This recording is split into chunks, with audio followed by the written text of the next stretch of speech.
they made Vince feel like he was nothing without Motley Crue, and I don't think that was fair. I think you goofed on the check. I go, you wrote me a check. I think you meant for it to be for $5,000, and you wrote it for $50,000. He goes, $5,000. What are you gonna do with that? I swear to God. And I go, what? He goes, dude, we need to get our shit together, dude. Yeah, it's for $50,000. Vince is like, yeah, dude, this is your initiation. You got to fire Phil. I was like, I got to fire Phil. That's fucked up. Like, I like Phil. We got a problem. You need to come to the locker. So that morning, I drive down to the locker, and it's empty. Empty, right? And I'm like, the fuck is our gear? And the guy who worked there, was friends with Ragman, said, well, Vic came and signed out all the gear and took it in a truck. Like, I dated girls for years that were heroin addicts, and I didn't know. I was like, really? And traditionally, I was Vince's, like, his pit bull. Like, if anyone fucked with Vince, you're going to go through me first. Like, I'd punch the shit out of you. And Gary called me, and he was like, are you with Vince? And I said, no, I just left him. And he said, you need to go get him. Skylar's in the hospital. I slid out of my sweatshirt, and his hand went through where my head was, and he landed this way with my sweatshirt, and he looks, and I'm here, and I just hit him a couple times. How did he do on the tour after that? I mean, was he okay? Terrible. Terrible. Steven, what? And he goes, just get your shit in here. So I go, he walks out, and I go, is this Ratt? He goes, yeah, it's Ratt. I told you. I go, you didn't tell me shit. I thought this was Vertex. I love Jeannie. He's such a talented cat. As a matter of fact, the week before he died, he was in this house. He was here because he died right down the road from me. He's like, fuck you, you fucking blow. He gives terrible head. Just fucking me over the whole time. It was great. I'm a machine, man. The hair metal guru from Warrant to Crew. The hair metal guru. Never forget Charlie too. Hey, it's an honor to welcome the ageless wonder, Robbie Crane, to the show. Robbie was the bass tech for Poison. When he was a teenager, he recorded with Tuff, played with Vince Neil's solo band in the mid-90s, spent 15 years with Ratt. He's currently filling in for Warrant, and he's been in the Black Star Riders for over 10 years and 4 albums. With that, Robbie Crane, welcome to the show. Hello. Thank you for having me. I appreciate it. Enjoying the beautiful LA weather, West Valley over here. It's a nice 72 degrees. Pretty nice Thanksgiving weekend. It's all good. Awesome. I'm in Fargo, and it's storming like hell, and so I'm kind of jealous. Anyway, yeah. I'll be honest. And I do a lot of these, trying to summarize your career is one of the more daunting tasks I've faced since I started this channel. Anyway. I hope that's not a bad thing. For me, I feel nothing but blessed. So yeah, it's awesome. Sure. So, yeah. Hey, so I want to get into what's going on with Black Star Riders and what you're doing now, but I'd like to, get an idea of your backstory. Like when do you find out, this music thing, this is the path that I want to take? Yeah. So I'd say like 82, 81, 82, 83, like in that era. So I was born in Orange County, California, which is Southern California, a little south of Los Angeles. I moved to LA when I was 8. My parents separated for a little while, 3 years, but they got back together. My mom followed the wheel and went to a friend of hers house in West Hollywood, California. Just got an apartment with my 2 sisters, and my parents were split. I kind of jumped between Orange County and LA for the first year, and then ended up in West Hollywood, Fairfax and Melrose, right in the middle of Fairfax district. Rock and roll, late 70s, early 80s, punk rock, Okie Dog, Melrose. It's just the whole flips of Hollywood, everything kind of going on in the late 70s, early 80s. And so as a young kid, you're 8, 10, 9 years old, 10 years old, 11 years old, you're super impressionable. Everyone rode skateboards. I was skateboarding, BMXing. And so I grew up in that West Hollywood, Ogden and Melrose, where the arcade was, and you would have, anyone from Saul Hudson to, Tracy Guns or Tracy Ulrich back in the day. All of those guys kind of grew up in that general area. So for me as a kid, my dad was a musician. My grandfather was a musician. My uncles were musicians. My cousin Richard was a musician. So music was kind of in our thing. And we always, I kind of played guitar a little bit when I was sixth grade, probably 7 or 8, 9 years old. I started to kind of strum the guitar, but never take it seriously. So everyone was playing music in my neighborhood. They were either skateboarding and selling drugs or doing music. So I did everything. I did all of it. I took in all of it. Yep.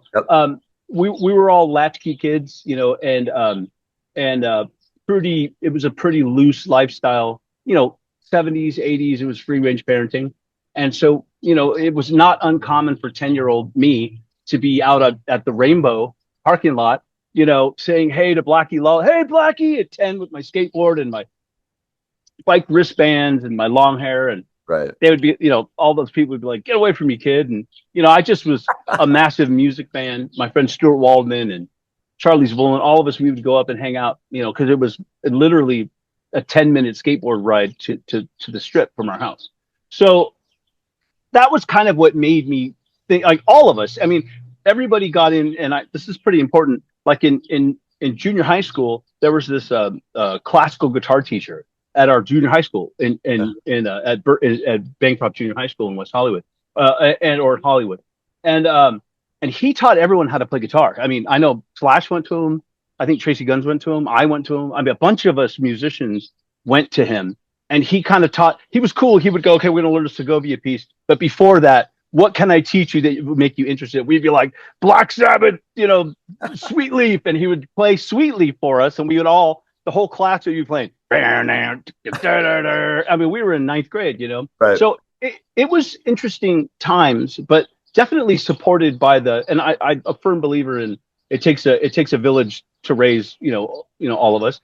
Our village was just a little bit more rock and roll based, and a lot of people will say, well, yeah, but you grew up in Hollywood. I always thought it was such a great upbringing for music. Hello, Slovak, all of us, we all went to this, chain of schools, and then we all ended up at Fairfax High School, which was, where the Chili Peppers guys went there. Yep. The Guns N' Roses got some of the Guns N' Roses people. I think it was just Slash maybe, or a bunch of people went there. And so that school, Rami from the Foo Fighters and I were in the same grade. So we all went to Fairfax, and we would see each other. It was just it's kind of interesting. And I think about it now in my 50s, mid 50s. Yeah. Like when you think back as a kid and you're hanging out at lunch at, 10th grade, and you're looking across the quad, and everyone is, in my opinion, on the same page. Like we're doing music. Yeah. This is what we want to do. So you ask, when did I feel? I'm going to say when I was a kid and I would see, Nikki. So Motley Crue was like our hometown band. Like for me, I grew up in Hollywood, and in the early 80s, Motley Crue was like our, I don't know. I say to people, what was your friend's band that played in the garage that you would go see on the weekends, and they would do kegger parties or bonfire parties? Well, Motley Crue was that band for us. Yeah. They were the band they played, I saw them at the Starwood on Crescent Heights and Santa Monica. I was too young to get in, but our neighbor was the door guy, so he would let me look through the load-in door, and I would, me and my friends would all sit with our skateboards, little kids. And so that was the band for me that kind of, they went from the Starwood, and then they put their first Leather record out, and we were like, yeah, that was like our band. And then when they played the US Festival and they did Shout the Devil, they recorded it right by my house at Cherokee Recorders, which is on Fairfax and Waring, right there on the corner. So I didn't, growing up in Hollywood, we were extremely poor, so I didn't have a house phone. So my phone was the pay phone at Okie Dog. So I would go sit at Willoughby and Fairfax at the pay phone, and Tommy Lee would walk up, and because they were a block away, and he would be getting food, and I'd be like, dude, fucking Tommy Lee. And he'd just be like, he was cool. Yeah. So when I was a kid, that was like our hometown band. So I remember being in school at Fairfax at PE, and we're running laps on the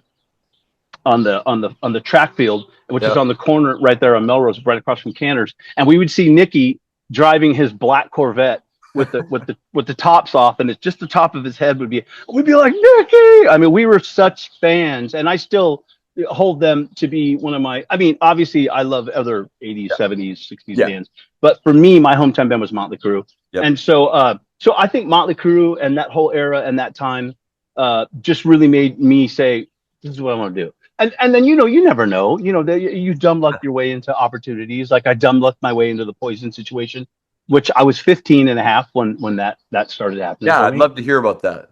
Yeah. So, you're in school, you're going to clubs. My band played the Troubadour. It was a band called Dream Suite. It was my first band, or my second band.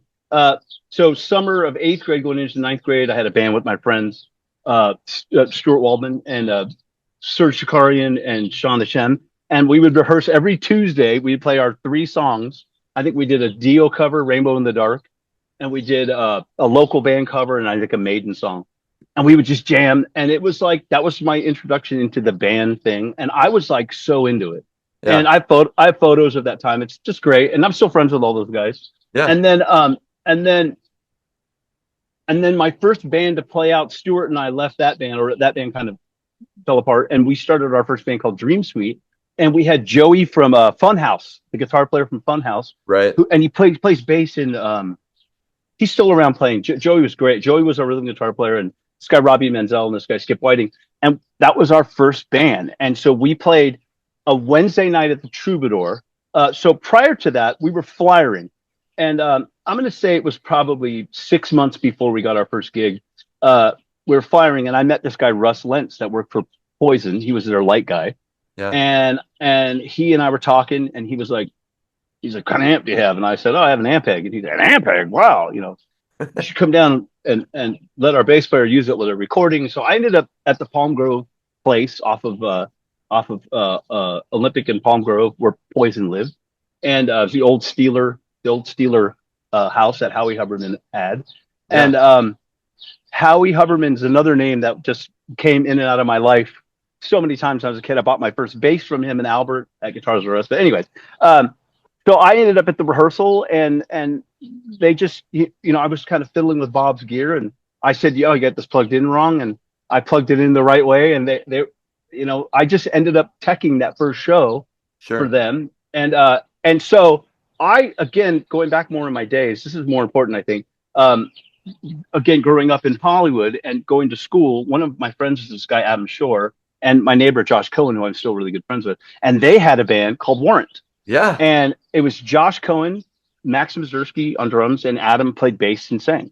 And then they just had gotten another guitar player and a bass player, a friend of ours, Alan Fisher. And Josh invited to a rehearsal at Adam's house one day. So I went to the rehearsal. I think I was 14 or almost 15. And I come in, and they're like, yeah, we're waiting for our other guitar player to come. He'll be here in a minute. Oh, he's here. Let's go help him get his amp. So we go down to his third story, they rehearsed in the attic.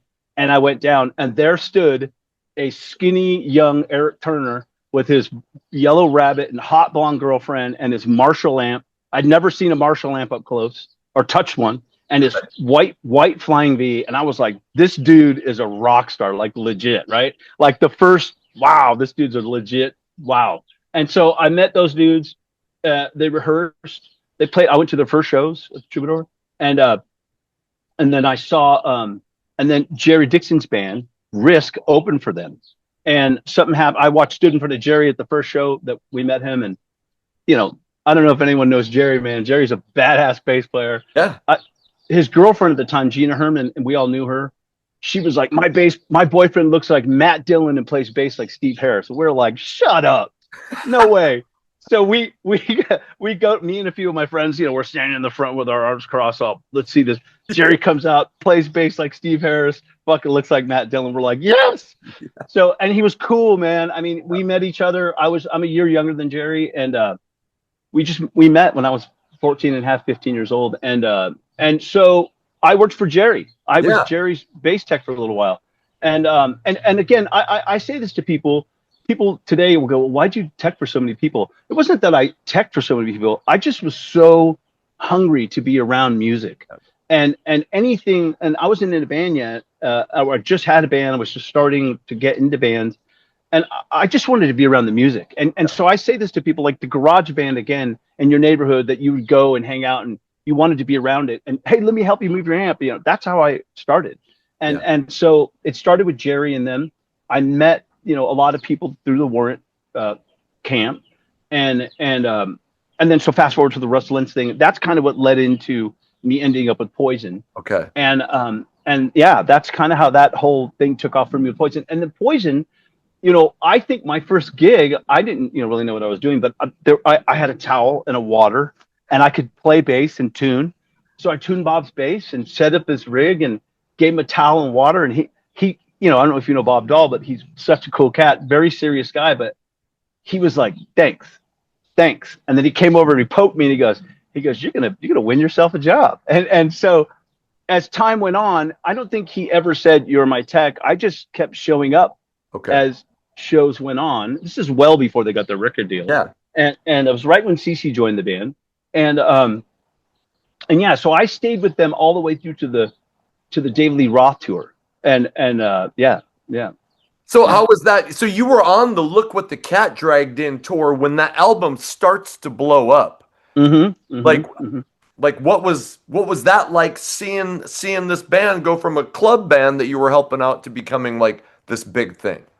So right when I always say the Talk Dirty to Me video, right when the Talk Dirty to Me video hit or was getting filmed, and they were starting to take off, so we have to keep in perspective that I had aspirations always of being a player. Yep. And so we went out on my first, so I'd done a bunch of tours with them, weekend here, a weekend there. And when I say, people go, well, how'd you go to school? Well, we weren't gone on tour. We'd go for 4 days, I'd miss a day or two of school. Yeah. And then by the time I got into 11th grade, I was in continuation school. Because let me just tell you, people who knew me back in those days, I was a violent kid. I was a crazy street kid. I mean, we were just latchkey kids, and some of us, were on the straight and narrow, and some of us weren't. And I was a pretty crazy kid. I tell people that a lot. And it was, anyone who knew me back in the day knew I was a pretty crazy kid. And so I was just like, wow, this is killer. And so I would do these weekend runs with Poison. And then I ended up on our first bus tour, which is in summer of '86. I was 17, and it was Loudness headlining, Poison, and Cinderella was the support, and that was Cinderella's first tour as well. So our first show with them was at the Santa Monica Civic here in Los Angeles, and I remember watching the Cinderella guys unboxing their Marshalls. I was helping them, and I used to have like this palm tree hair, and the Poison guys, Ricky and Brent, and they'll laugh about it now because their crew guys have joked with me about it. Brent and I laugh about it to this day. They were like, dude, you're getting way too many chicks. Like you're just a crew guy, dude. Like you're getting way too many chicks. You need to start dressing down. I swear to God. And I be honest with you, I wasn't even looking at it like that. I was just being me, right? Dressing how I dressed. Like, you need to dress down because it's, we're the band and you're the crew. And I was like, yeah, I totally got it. I was like, yeah, I get you, bro. So I was like, fuck, what do I wear dress down? So I stopped wearing like my, stretch jeans and, and leather jacket. And I started wearing my pajamas. So I had a pajama shirt with no undershirt, and a bunch of bolo ties, like maybe 8.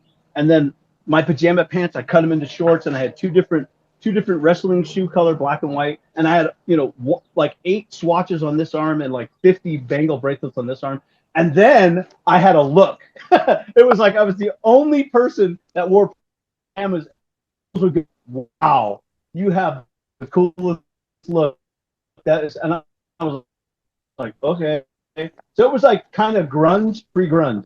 Like I was like and I wore Doc Martens back in those days because, I think my parents bought them, and so I was kind of like a grunge kid on the Poison tour, and I got more chicks because I was dressed down. So Brent and Ricky would say, dude, you got, dude, what do you, like, I'm dressed in my pajamas. I don't know how much further I could go, So, there wasn't much pay, financial, but there wasn't much. I mean, I think I made $50 a week back then, but $50 was more than nothing. But all the girls you could get, and so I got paid millions in that aspect. So back to the original thing, I always had in my mind, like, I'm a musician.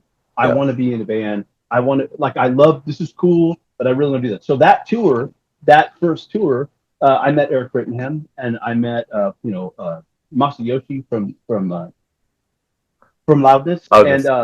And Masayoshi didn't speak English, but I would play bass all the time, and I could funk, I was like into it, right? And so they would be like, wow, like, you could play, and I was like, yeah, I want to be a player, and so seeing Masayoshi used to always tell me, you should be in band. You should be in band. You're a good bass player. And I'm like, oh, thanks, Masayoshi. And then I would see Eric Brittenham up there playing keyboards. He would do the Taurus pedals and he sang killer and he played. And I was like, dude, like Eric, I think Eric Brittenham was the first. I mean, Bob Dall was a great player. I mean, a lot of people will say what they'll say about the Poison players, whatever. I think Bob is great. He's very proficient. He knows his theory and he gets around the neck great, to me, in my opinion.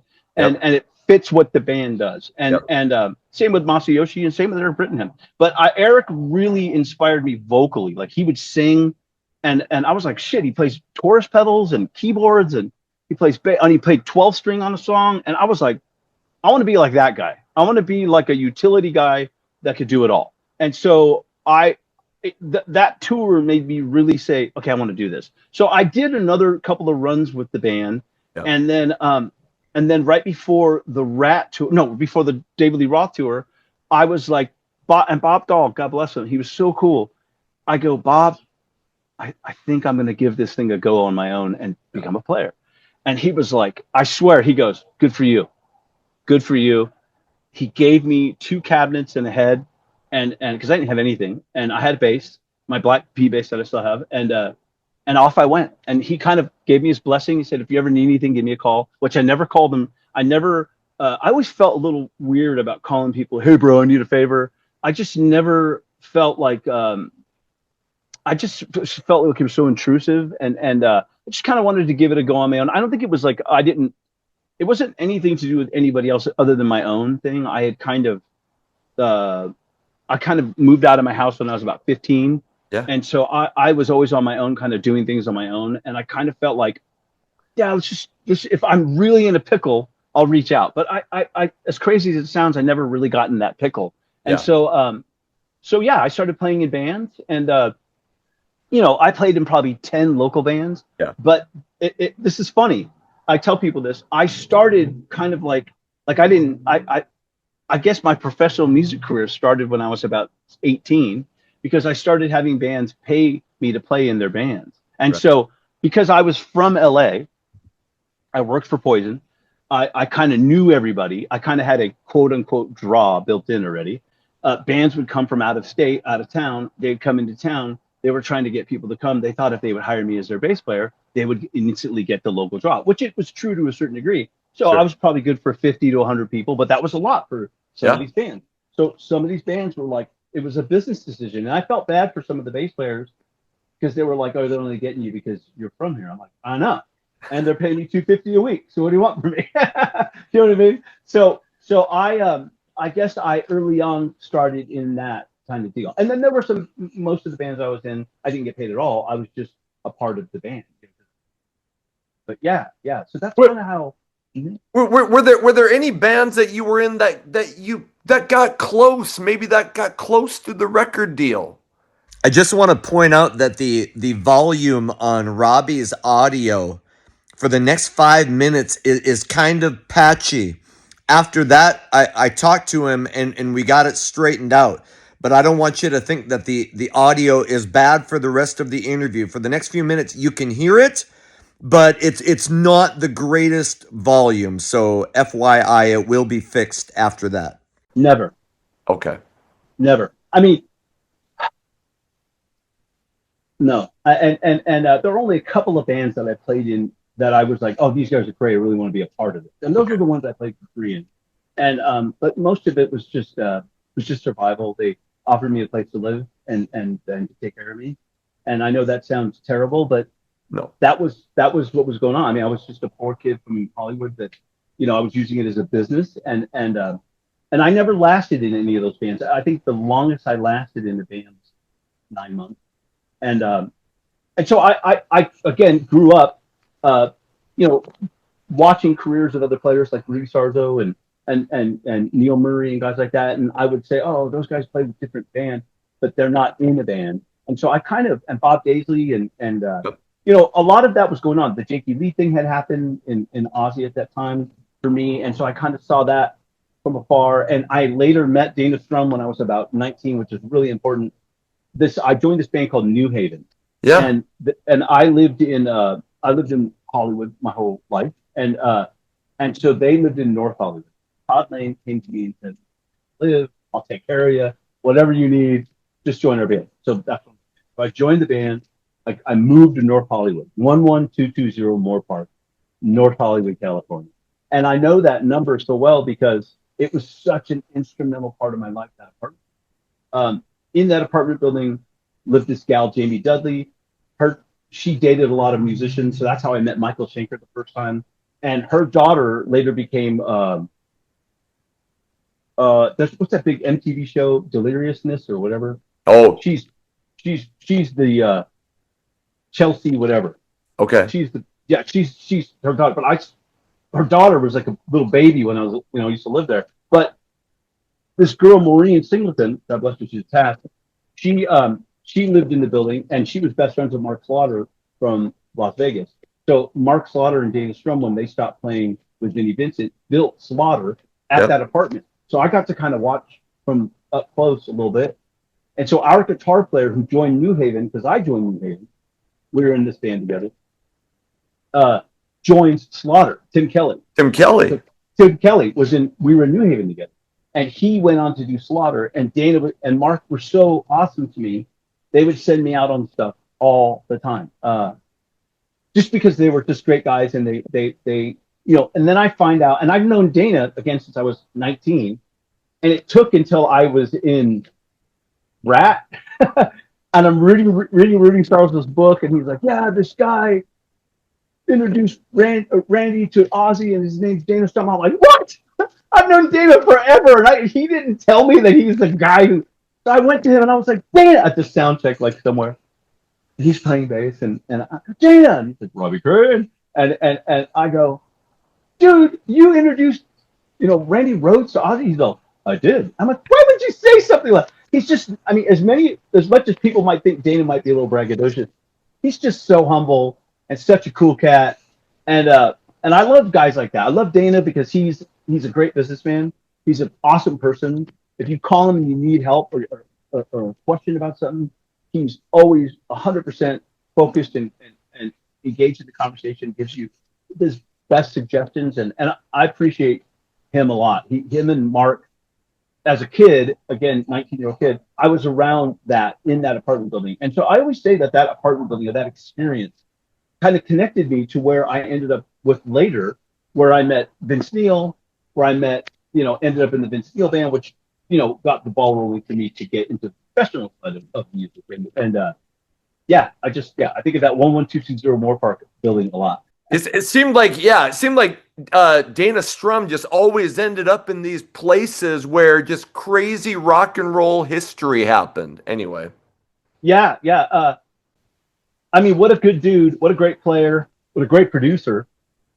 What a cool guy. I mean, he's just, again, everyone has their opinions to everybody. I mean, everyone talks shit about everybody. And we've all been in the industry long enough. I mean, me since the early 80s, and just seeing it. And so I've always had really thick skin, and I just like who I like. And, some people have said about me, I'm very easily impressed, but I think it's more of a matter of just, I can respect people's plight and how they got to where they're at. Sure.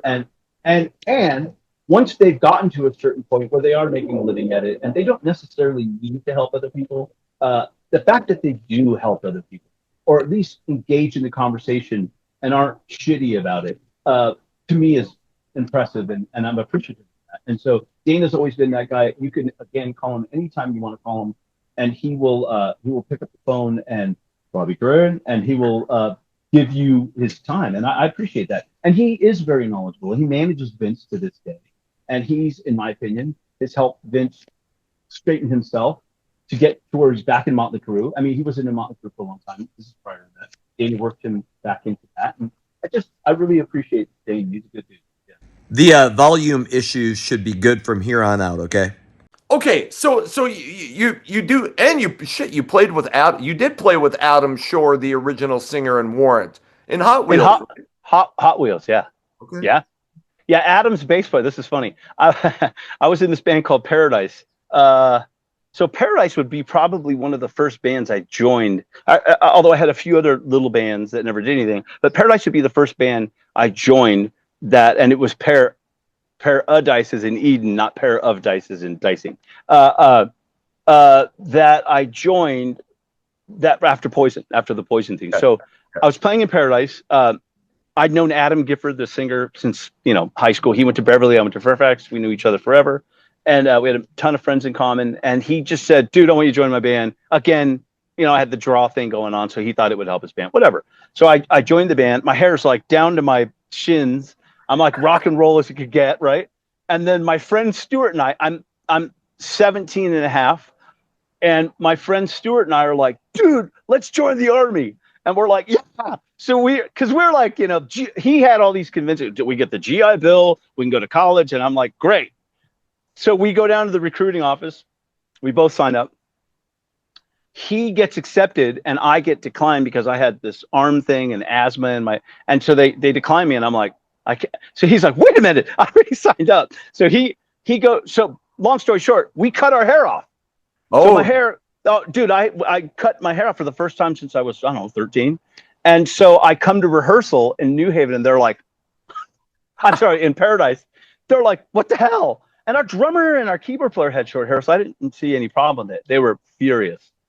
They're like, "We hired you because you had long hair." So this guitar player was really wealthy. And he's like, "I'm going to take you to the best Beverly Hills hair place and we're going to get your hair extensions."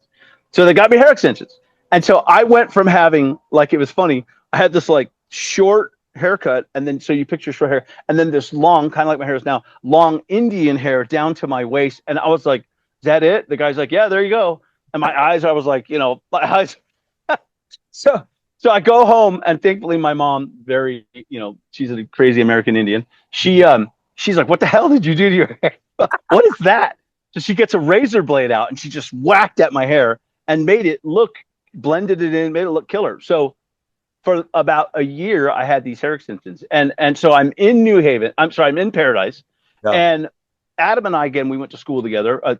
It's junior high school. So again, I was a pretty crazy kid. I would get kicked out of school. So although I went to Bancroft in 7th grade, I got kicked out for a semester and went to John Burroughs, which was Wilshire and McCadden. And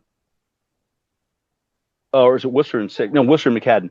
And that's where like Rami Jaffe went and Adam Shore and all these people went to that school. And so I went to the school and I met Adam, and Adam and I, became friends, and he was a bass player, and he went to MI for a summer. So he could really play and he could sing. And so I became friends with him, and he's like, so his bass player, Freddie got his fingers cut at his job, and he comes into Paradise rehearsal. I'm like playing with my Chinese eyes, like I'm like, sorry, but I'm like, my hair's all yanked back, and I'm like, trying to play, and I've got this, and he's like, "Dude," like right in the middle of rehearsal, just walks in and he goes, "Dude, I need you to join my band. My bass player cut his fingers off." My band's like, "Wait a minute, we just paid for his hair extensions." And Adam's like, "Do you want to join?" I go, "Yes." So I just walk out of the rehearsal. It was so terrible to me, but I joined Adam to play in Hot Wheels, and wow, what a great experience. Don Sachs was a guitar player. Again, a great singer, great guitar player. Adam was a great singer, great guitar player. Adam's playing guitar now. Eddie Cross on drums. Just a great band. And Adam, I always liked Adam's songwriting. As a matter of fact, the Hot Wheels demo came online like a couple of months ago. And I was like, oh shit. I like play. I mean, I was young. Yeah. It's probably like the second or third time I had been in the studio by that point. And it sounds, I mean, it's great. It sounds great. I mean, to this day, I'm like, oh, the bass sounds great. Howie Huberman loaned me his B15 Ampeg amp, and I played Chris Roy's Steinberger bass on that. And it just sounds great. I think it sounds fantastic. I need to hear that. Shit. Yeah, and we recorded it live in a room on Vine and Sunset. No, Vine and Hollywood and Vine. I know how cliche. There was this studio called Mars Studios, and it's recorded by Mike Monarch from Steppenwolf. Okay. He produced it. Yeah. So it sounds great. I heard it recently again. It was like, wow, this sounds really good. And anyway, so Hot Wheels. Yeah, I was in Hot Wheels with Adam. Yeah. Hey, speaking of hair extensions, how do you get hooked up with Stevie, Rachelle, and Tuff? Stevie's going to kill me for saying that. I'm just kidding. Thank you to Stevie for hooking us up. We love Stevie. Stevie's a good dude. Right. He's like, I mean, he lives right by him. Our kids went to school together from from junior high school on. But we all live here in the West Valley. The West Valley where I live, it's so funny. I used to call it the Quiet Riot Triangle, because Frankie and Rudy live that way, like not far that way, and Carlos lives not far that way. So it's like I'm right in the middle of the Quiet Riot Triangle. Right. But God rest Frankie's soul. But yeah. So it's we all live here in the West Valley. I've been here for 30 years. I've been in this house. Okay. We bought this we've been here forever. Anyways, it's a great area. So Stevie. So I'm in New Haven. Let's go back with Tuff. So working for Poison. Yeah. We would do our little weekend jaunts, if you will, and we would go to we would have San Diego and Orange County would be one weekend, and then up north the next weekend, and the next weekend we'd go to Arizona or Nevada, and then we would do LA the next weekend. So they were playing almost every weekend, and we would play this place called the Bootlegger in Phoenix, nice. And I think I was 15 or 15 and a half, and the opening band would be Tuff, right. And it would be Todd and George and this singer named Terry and some drummer dude, and so I've known Todd and George since I was a little kid. And George, I remember one gig I ran out of picks for Bob Dall, and I was like, George, do you have any picks? And he ran out to his little MG and he pulled the seat out, and they're on stage. And I'm like looking, and he's digging under his seat. He's like, here, dude, here, dude, here, dude, here, dude. He gives me like 6 picks. I'm like, I hail you, George. So I've known Todd and George since I was young, and great dudes. I love Todd and George. Todd, I worked for Todd too. I was Todd's bass tech later too, but this is after Poison, and after I started doing bands. I ended up on a tour as a whole another But when their record came out, I toured with them. I think it was '89. It was right before I played with Lynch Mob. So, that's a whole nother story. So that's how I met Todd and George. Okay. And then they moved to LA. And by that time, they had gotten Michael Lean on drums, and who owns New York Bagel and Deli or something right over here by me. And they had Jim Gillette on vocals. And Jim Gillette, cool cat, man. I love Jim. Jim and I have always gotten on tight. And I loved his vocals. I loved him in Nitro. I thought he was great. Him and Michael. I love Michelangelo Badio. I mean, I just thought that they were so killer together. Yeah. And Michael's got this band now. It's called Mab. Is it Michelangelo Badio band? Anyways, my friend Joe Fuco from Sawtooth, who owns Sawtooth, plays drums in it. Okay. And wow, what a great band! If you ever get a chance to check them out, okay. Joe's such a great drummer. Reminds me of a lot of like Lee Kerslake, like that. Sure. Killer, just pocket drumming. It's really great. Sure. But anyway, so I've seen Jim and Michael a million times. Their bass player TJ and I from Nitro were great friends, and so I always loved Michelangelo and Jim Gillette. So I met Jim through the Tuff guys, and then Jim left to go do Nitro, obviously. And I was playing at the Troubadour, and in walks Todd and George and Michael with their new singer Stevie, and I'd worked for Poison, and people would say, "Oh, you got to see the new guy from Tuff. He looks like a Stevie, Brett Michaels, whatever." And I met him, and I was like, "I don't think he looks like Brett Michaels at all. I think he looks like a big, tall blonde dude that'll whip the shit out of you." Because Stevie's a big dude, man. Yeah, People don't get that. Stevie's always been a big dude. I've seen him throw. He can throw. And so that's how I met him. I met him through Todd and George. I guess I was about 19 at the time. Oh, so he meets me right when I cut my hair. I have short hair, and I'm playing, and I'm wearing like a I guess I mean, in hindsight, you look at it and you go, well, yeah, like the Kurt Cobain cardigan, green cardigan with I think I had like a Black Flag shirt on or something, and dirty baggy jeans, and I'm playing and my band's furious. They're like, dude, we hired the rock guy. Who are you? And I'm like, dude, I'm really into Echo and the Bunnymen, bro. I mean, I grew up and again, I had these older sisters that had record collections that were older than me or different vibe. So I, was into Sabbath and Maiden and Priest and all that stuff. And they they had like a Depeche Mode and Duran Duran. I would be like, those guys are lame. Those guys are so, whatever derogatory term I could throw at them. And they would leave, and I would put the records on and learn how to play them on bass. So I learned how to pop from John Taylor from Duran Duran. I'd be like, and then when she would come home, I'd put him back and be like, those guys are lame. But so I had that kind of influence in me. So when I met Stevie, I had short hair. Yeah. And I meet him, and he was just like, he was cool. He was Stevie, just like he is, pretty serious and very cool. And but just we just met, and so that's how we met. And again, my history with Tuff kind of put me in a position to where I ended up. And I don't think it was for any other reason. It wasn't for money, because I don't think I even made any money. It was just to hang and hey, dude, we're gonna go out and do a run of dates for 2 months. You want to come on the bus? And I worked for George, so I was George's tech, but I did Todd for a while too. Okay. And I always loved the Chase On Brothers. I mean, how can you get away? They're all just great players and great singers and great writers. And Todd is absolutely that dude. And Todd's fantastic and a cool cat and a great player, great writer, great singer. And so his brother was in what was that band called? Badlands. And I thought he was great. Greg Chason was a fantastic player, and Kenny was in Keel.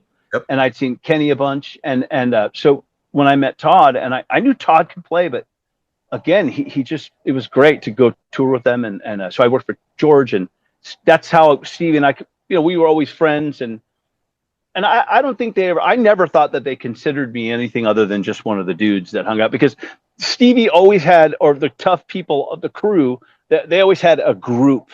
And we just lost one of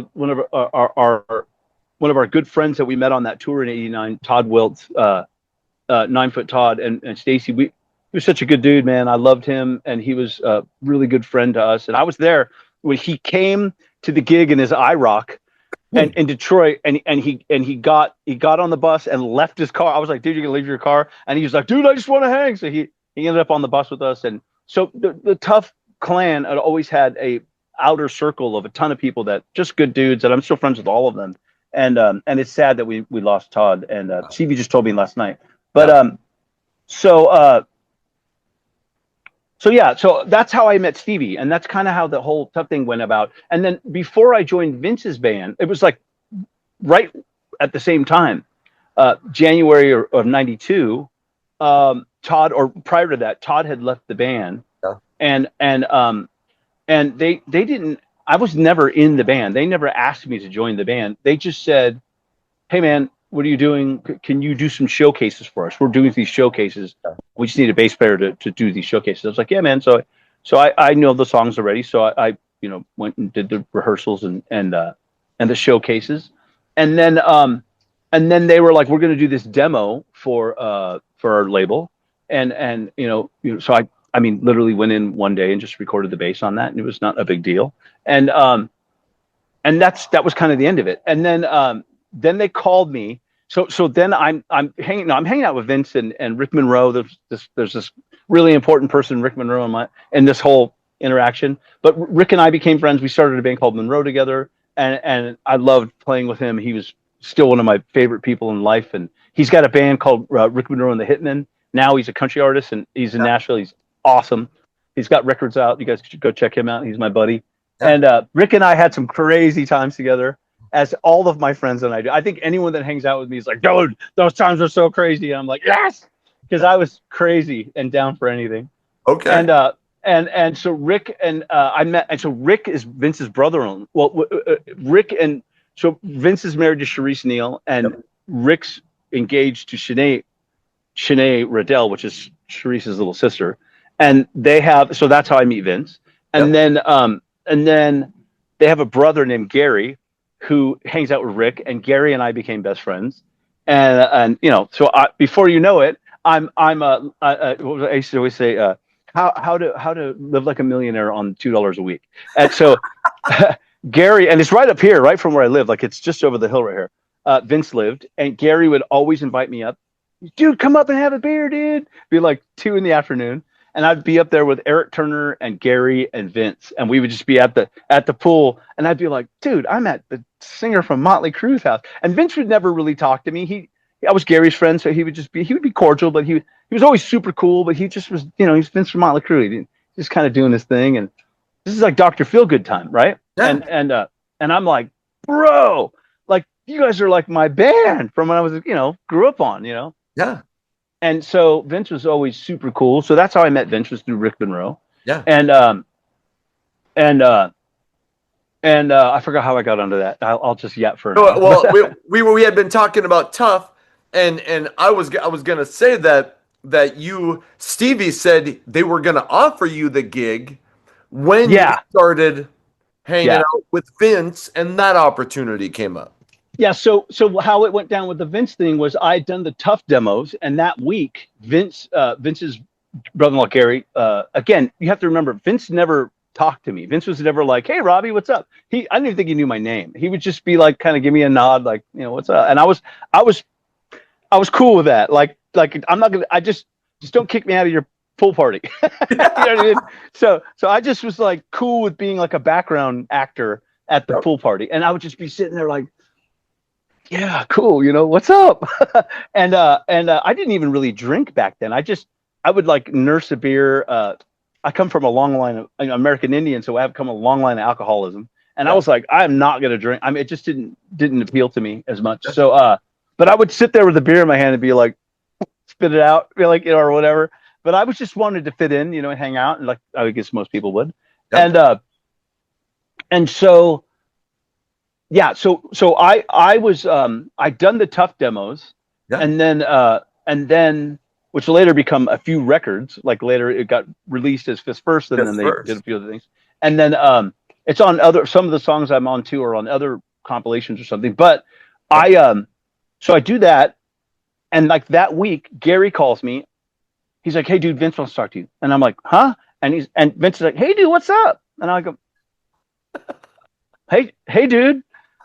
And I swear to God, I thought it wasn't Vince, right? And this happened to me before, prior to this, another George Lynch story. But I was like, and I hang up, and Gary calls me back. Dude, what'd you hang up on Vince for? I go, dude, that's not Vince. He goes, it is, dude. Here he is. And she's like, hey, dude, what happened? All right, hey man, do you want to be in my video? And I was like, yeah, I want to be in your video. I was thinking like crowd in the video. Yes, hell yes, I want to be in your video. Yeah. So he goes, all right, dude. Well, Gary, give you the information. Go see you in a bit. So Gary goes, yeah, dude, come down to Van Nuys Airport. Here's the address. Be here in an hour. I said, cool. So he goes, bring your guitar. And I thought to myself, I meant my bass. So I grabbed my bass and I put it in the back of my little white piece of shit 1981 SR5 Toyota pickup, and leaked oil and smoked. And I rolled down to Van Nuys Airport. I'm like, oh yeah. And I get there, and as I pull in, Vince had this white Testarossa. He's doing donuts in the parking lot. And I'm like, wow, look at Vince. And I pull up and I get my, Gary goes, you got your guitar? And I go, yeah, I got my bass right here. And I go walking up with my bass, and Vince pulls up and he's like, hey dude, what's up? He's high five. I'm like, oh, all right, cool, man. I'm like, whoa. And he goes, is that your guitar? And I go, it's my bass. He goes, your bass? Don't you play guitar? And I said, because I did play guitar. I mean, I started, my dad was a musician. He made me play guitar first. And then he said, you can play bass after that. So I could play guitar. And I go, yeah, I play guitar. And he goes, well, dude, come pick a guitar. We have all these free guitars from Gibson. And I was like, oh, is it like the AC/DC video where everyone's holding a guitar? I just didn't think anything of it. I honestly didn't. So I go, yeah. So I grab my guitar. Pick a guitar. And I'm looking around and I'm like, see some of my other friends I know, and they're all just looking at me. And he goes, come on in the trailer. So I go in, and then there's this hot blonde, beautiful blonde from behind. I'm like, oh my God, look at that blonde. And turns around, twirling sticks. It's Vic Fox. And I'm like, oh my God, like that is a beautiful man. That is a beautiful man. That's a beautiful man. And he's like, yo, dude, what's up? He's got this deep voice. I was like, hey man, how you doing? I didn't know him. I wasn't, I knew of enough, and I had seen their videos, but I didn't know them. Yep. And what a fantastic musician he is. Fantastic drummer. I mean, amazing drummer. Probably one of the top 4 or 5 best drummers I've ever played with, but amazing musician. And so Phil Soussan is there, bass player. I see Phil. I'm like, I know who he is. I'm like, oh wow, Phil Soussan. And I'm like, okay, so what's going on? And so they're like, yeah, so here's the song. Do you want to learn the song? And I'm like, Okay. I look at Gary. I go, what's going on? He goes, well, you're going to be in the video. You're going to be the guitar player. I was like, what? Are you fucking kidding me? Okay. So, right. So I kind of felt like, again, I'll go back to the Dana Strum thing and the Mark Slaughter thing and the Tim Kelly era. And prior to this, let me just get back. Yeah. Prior to this, I Dana and Mark had sent my information on to Lynch Mob, George Lynch, when they were building Slaughter. I mean, when they were building Lynch Mob back in late 89, 90. And so I'm in my apartment living with this girl, Gina, and one of my friends, Donnie Martinez, who passed. God bless you, Donnie. And Donnie and I were bass players, and we would listen to Billy Sheehan, Talas's Live Speed on Ice, and we'd sit there and pick every note out and be and Racer X, John Alvaretti, we would listen to John, and we just loved all these bass players. So we were really into all these players. And it's noon, phone's ringing. I'm like, hello. And it's like, hi, is Robbie there? And I'm like, yeah, who's this? It's George Lynch. And I'm like, click. I go back to sleep. I'm like, fucking, we thought it was our friend Larry Dolan, who was Donnie's drummer. Fucking Larry, what a jerk, man. Calls her. Phone rings again. And I look over and I'm like, hello?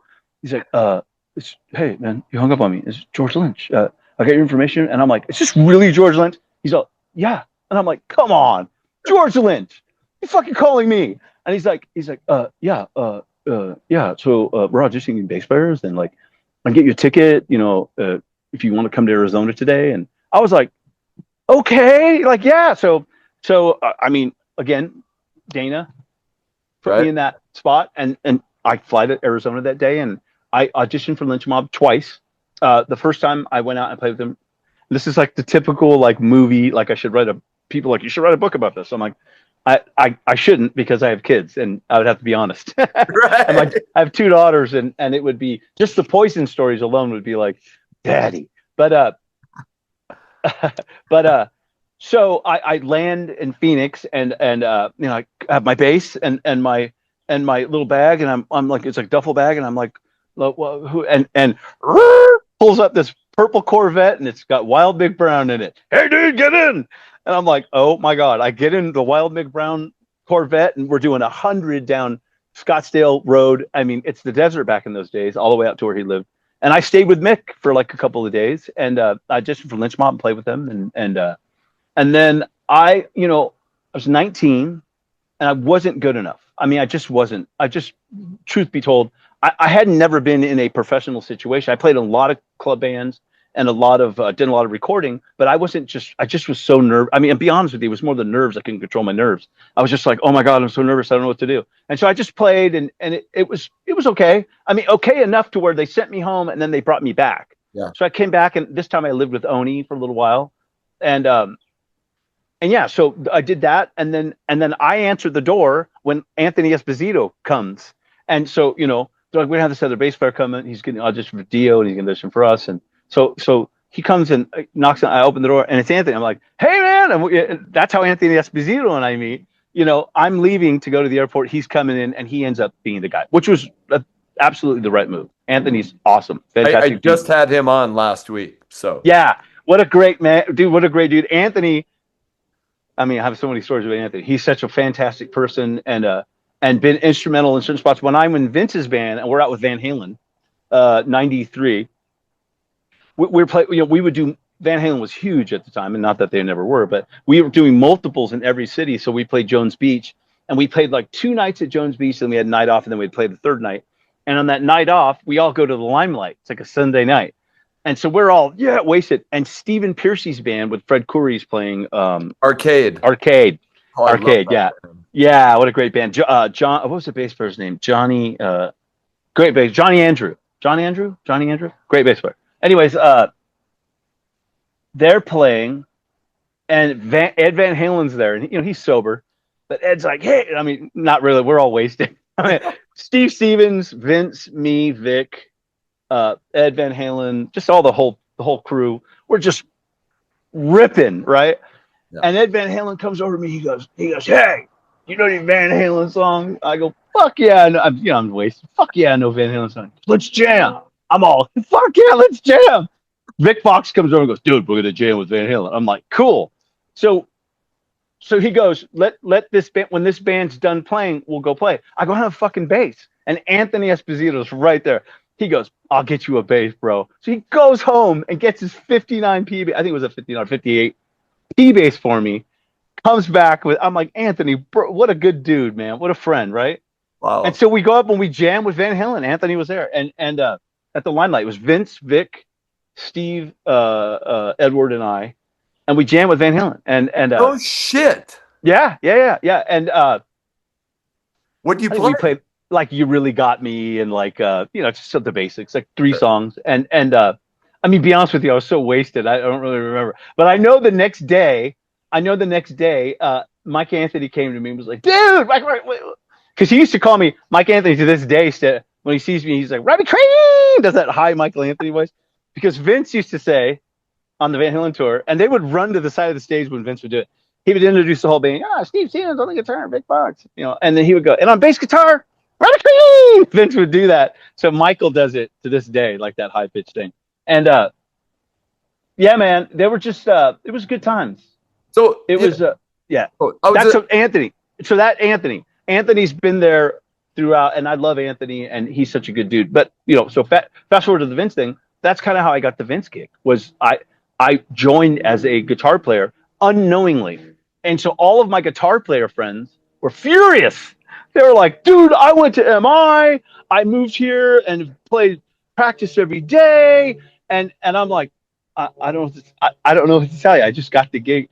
Dumb luck, again, me. I've run into so many dumb luck situations. I could play some pentatonics. I knew my major and minor scales, I guess you could say. I knew some chords. But the one thing I did know that I think impressed them the most, our first rehearsal was Steve Stevens. So we get the MTV Movie Awards. Yeah. And that week we had to rehearse the one song, You're Invited, Your Friend Can Come, that was recorded by the Damn Yankees guys with Vince. Yep. And so we do the video, right? And this kid, Mickey Lords, is in the video. Just some guy that was dating Sinead later, and then he's gone. Vince gets Steve Stevens in the van. That's a whole nother story.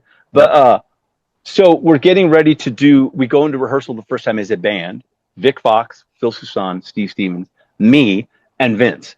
And the first rehearsal, we're like, we're looking around like, what do you guys want to play? And I'm like looking around the room, and everyone's like, do you know Tie Your Mother Down? No. And I'm like, and we just start playing Motley Crue songs. So I knew every Motley Crue song because I knew it anyways. I mean, I was a kid. I loved Motley Crue. So I was playing. I knew all the Motley Crue songs. I was just playing. We also done Ted Motley Crue songs. And Steve didn't know him, but not because he was incapable, just because he just never learned them. But I will say this, that dude was insanely amazing. I mean, he was the first. I mean, I played with George Lynch and, prior to that for a little while. But Steve was like just so amazing. I mean, I was so blown away at how the presentation and not the physical presentation, just the overall. When Vince hired him, it was like 2 days later, we roll in and he has his entire world there from New York. Like he rocket cargoed the entire multiple racks of plexi Marshall heads and racks of power amps and his crew guy and I was like, whoa. And I had like, one little amp and one little half stack and one little guitar. And he has this whole thing. And he's when we walk, he looks like, it's like, it was amazing. And he backed it up with his playing. I mean, he just was such an amazing player and extremely intimidating. But again, it's like the breathing exercises I learned from Dana Strum. It's just like, I found myself in this position of all these extremely successful musicians, and I was just this kid, kind of like, cool, man. Like I was happy just to be there for the experience. I didn't really expect, to be honest with you, didn't expect to last that long in the band because I wasn't a guitar player, and I was like, the jig's going to be up in a matter of days. Were you stressed out? No, that's what I'm saying. The Dana Strum breathing exercises. I'm kidding, but I mean, I was just like, no, man. I think that my experience in the club days of playing with different musicians in different bands, and just walking into various situations, and sometimes being in a situation where other musicians in the band didn't really want me there because it was the other bass player was their friend that they grew up with, and they only got me because I was living for Hollywood and I could bring more people to the gigs, and so I was used to being in pressure situations, uncomfortable situations, and I didn't really care. I just I was like, you know what? I'm here. Vince gave me a bunch of money. Did you? I thought I heard you say you thought he gave you $5,000, but it. Yeah. So so we do the MTV. Oh, so this is before the MTV Movie Awards. So we do we do the video, February of '92, and then May of '92 is when we do. There's that time off there, and so we're at the pool. It's Phil Susan, Gary, Eric, Vince, and I, and Vince and Phil are talking, and we're all just hanging out, and Vince comes out and he's like, dude, man, I just booked the MTV Movie Awards, and Phil's like, oh, cool, we got to get a guitar player, and I'm like sitting there, and he goes, and he's like, what about Adrian Vandenberg? What about this guy? And they're like, Vince is like, nah, well, yeah, we could look into that guy, and I'm kind of looking around, and I'd done the video, right? I mimed in the video, and so I go, I don't know where, and Eric Turner, I never forget, looked at me like, what the fuck are you talking about? But I go, well, dude, man, if you can't find a guitar player, I could go up and mime it and, do what I did in the video. And Vince, I swear, he kind of looks at me, and it was almost like the record scratch.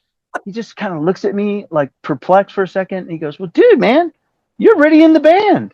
And I go, I am? And Phil goes, he is? I go, I am? He goes, yeah, man, you're the rhythm guitar player, dude. We're going to get a lead guy. We're going to be like AC/DC. I don't want it to be like Motley Crue. I want it to be like AC/DC. I want 2 guitar players. I go, I am? He goes, yeah, dude, come on, come here, come on. So he takes me into the house, and he had this office. It was like this beautiful, Motley Crue money house, huge fucking mansion. And when you walked to the mansion, these 2 big, huge doors, and to the right, if you turn this way, was his office. And he had these beautiful, very ornate hand carved out of out of elephant tusks, elephants. There were chairs, right? These elephant chairs, and it was like, don't touch the chairs. They're really expensive, right? Don't touch anything. And so, I'd never even been in his office, but I would walk by it because I would go to the house all the time. And he goes, dude, come in to my office, dude. Grab an elephant. He goes, grab an elephant. So I'm like, whoa! So I get to sit in the elephant chairs. He's like, yeah, dude, we got a lot to do, and we're going to build this band, we're going to do a record, and we're going to do a tour, and you got to get yourself together. So he's writing me this check. What's your name? What's your real name? So I tell him my name, and he writes me the check, and he puts it in an envelope, and he goes, dude, we got to get our stuff together. So I'm like, wow, okay, bro, all right. So I go, I look at the check, and I go, $5,000. I see $5,000. Holy shit. Like, wow, $5,000. Like, I go, bro, dude, I don't know what to say, man. He's like, don't worry about it. Just get your shit together. I go, can I use your phone to call my dad? Because I don't have a bank account. I'm going to call my dad right now, and I'm going to go get a bank account, put this money in the bank account.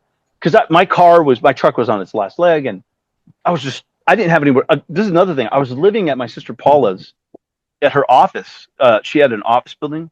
So I would, they would set the alarm at 6. And if I was going to stay there that night, I couldn't leave. So I had to stay. So they set the alarm at 7 a.m. So I would, and I had 2 cats, and we were living in there. So I was just kind of couch surfing, Yeah. So I was like, $5,000, dude. I could rent an apartment. I could get somewhere to live. I was like very happy. So I was like, thank you so much. And he's like, yeah, get your shit together. So I didn't even say bye to the other guys. I just go call my dad. I go, Dad, Vince just gave me a check for $5,000, and can we go to the bank? And he's like, yeah, let's meet at the bank on it's right here by my house. It's right where Michael from Tuff has his New York Deli and Bagel right in front of it. We used to be a Security Pacific Bank. Meet me at Security Pacific Bank on Topanga Canyon and Irwin. All right, cool. So I jump in my truck and I roll down there and I pull in, and it's like the movie The Jerk. It's like when I saw the movie The Jerk, I was like, my head spin and everything. 250 big ones. You know what I mean? And so I my dad goes, don't put it all into your checking account. And I have the envelope. He's like, put half of it into your checking, half in your savings. I go, okay, cool. Okay, let's do that.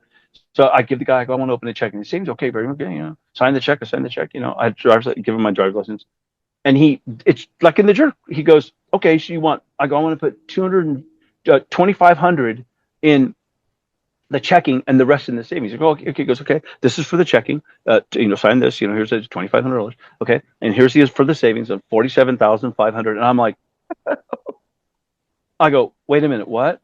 Wait, that's wrong. I go, I think that's wrong. And it's $5,000. He goes, no, it's $50,000. I look at the check and I'm like, oh, I go, oh no, he messed up. That's a mistake. So I go, can I use your phone? Can I use your, and yeah. So they give me the phone. I call Gary, and Gary goes, well, he goes, I call the house. Gary answers, and I go, dude, Vince messed up on this check, and he goes, well, here, let me get Vince. So I get Vince on the phone. I go, hey, dude. He's like, hey, man, what's going on? I go, not much, dude. I think you goofed on the check. I go, you wrote me a check. I think you meant for it to be for $5,000, and you wrote it for $50,000. He goes, $5,000. What are you gonna do with that? I swear to God. And I go, what? He goes, dude, we need to get our shit together, dude. Yeah, it's for $50,000. I was like, so, yeah, what a sweetheart. I tell people this all the time. Like, I have nothing but the most respect for Vince Neil, despite what anyone will say about him. For me, he gave me an opportunity. He saved my life in a lot of ways with that money and with the opportunity. And he was always a good guy to me. And I will say this, at the end of the tenure, we ended on stupid terms, mostly both of our drunken faults. Yeah. But we had since buried, that and been cool ever since. And I love that guy. And I owe him this house I live in today. I bought with that money, so yeah. So I owe a lot to Vince, and I'm very appreciative of him. But yeah, so it gets me the $50,000.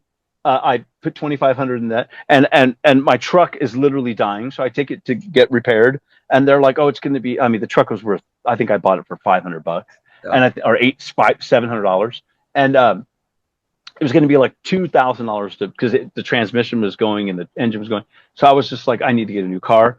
My dad's like, my dad's like, well, you should finance something and build your credit up. And so I went and bought, like, that next day, a BMW. I went and bought a 318i. And, yeah, man, I was like, Vince got me going. And then he got these apartments. Mind you, he gave me this money to get my life together. And then he went and rented, because Steve Stevens lived in New York and Vic Fox lived in Chicago. And so he went and rented these really nice, again, right here by me, brand new, it was called the Summit at the time, these condos, and they had 4 units in each condo. They were beautiful 3-story condos, and he rented one for Steve, one for Vic, and he rented me one, and he rented himself one just to have. And so he paid our rent for almost 2 years. I mean, he was fantastic. Yeah. It's really good to us. Did he ever because the single "You're Invited But Your Friend Can't Come" was huge. It was attached to a big movie. Exposed, yeah. I think, goes gold, but yeah, the scene is changing so much. Did you guys ever talk about that? Like, holy shit, look how it's changing. Grunge is coming in. No. Because when we were writing that record, mind you, so before I joined the band, before we even so right when Vince leaves Motley Crue, and this is, I don't know if it's a topic of debate, or I just know from my side of it. I'm at mind you, Gary and I are really good friends. It's January of '92. I'm watching MTV at this girl's house that I'm kind of staying at, and it comes, newsflash, whoever, Vince Neil quits Motley Crue to be a race car driver, and I was like, what? And so I call Gary, like, as it's airing. I go, dude. Gary's like, what's up, dude? I go, dude, they just announced on MTV that Vince left Motley Crue. Is that true? And he goes, what? He goes, hang on. He puts Vince on the phone. Vince goes, what happened? I go, yeah, dude, they just announced that you left Motley Crue to be a race car driver. And he goes, I'll call you back. And he hangs up. So I don't know if I told them, because they just sounded shocked. I don't know if I was the first person, but I know that I was of the first people that said something to them. And, wow. And yeah, so I was like, wow. And so, and I had been, mind you, hanging out with Gary that whole time prior to that. So Vince was racing cars. He was doing Indy light cars. And I went with Rick Monroe, when Vince was racing go-karts. I would go to Oxnard and see Vince race go-karts with Rick. Yep. And then I went with Gary and them on a tour bus a couple times to see Vince race the Indy lights. And so I'd been around them a lot. And so I forgot why I got on that topic, but well, I had asked just if you guys had talked about the music scene. Oh yeah. So in that time, and I was really into Alice in Chains. I mean, my guitar player Steve Gaynor and I, when it first came out, '89, when it was '89, I think it was, or '90, beginning of late '89, early '90, was Alice in Chains facelift first came out. 90. Yeah, and we had just left Tower Records on Sunset, and he had just gotten this new Explorer, and we were listening to KLOS, and they played Man in the Box. No, it was We Die Young, and we were like, whoa, what is this? And like our hair flew back. We're like, oh my god, their new song, Alice in Chains. We turned right back around and went to Tower Records and bought the record. And you got a because if you were one of the first 1,000 people or 500 people that bought the record, you got a Live at the Moore Theater video, a VHS cassette with it, VHS tape. And so we got one each, and we took it home and we watched it, and it changed our whole. We were like, fuck yeah, this is the band. And so we were really into Alice in Chains. And so by the time I had gotten to Vince, I was pretty understanding of what was going on, because Alice in Chains was doing great. And that Seattle thing, I think we started to kind of get into 90, 91. This is March of 90, or early 92. Yep. So by the time I had gotten involved with Vince, between the time he was out, that's what I was getting at. When Vince first found out that he was out of Motley Crue to when we did that video, Vince and his friend from a movie or years back, Phil Soussan, started to write songs. Yeah. So Phil and Vince had written, and I was there at Vince's house. Vince had this great studio at his house, and we would be at the pool, and Vince and Phil would be writing. They wrote, oh gosh, I have to remember song titles now. They wrote Look in Her Eyes. Look in Her Eyes is the first song on that. They wrote Look in Her Eyes. They wrote Fine Fine Wine. They wrote The Edge. And I think there were 2 or 3 others that maybe didn't make the record, but they had written those songs already before they had even had a band. It was just the 2 of them. Yep. And demoed and pretty close to what ended up on the record. I mean, it changed because when Steve joined the band, he obviously is a writer, a massive writer, magnificent player and writer. And so Steve augmented and added a lot to the songs and changed some parts and added some parts. And I had changed the guitar part on The Edge. And so at any rate, I don't think that anybody was necessarily listening to what was going on. And if you listen to the demos and us live in a room, I think that those songs were heavier than they got recorded. And and that's just commonplace with any band. Okay. And I think Ron Nevison was great. I think he was a super cool guy.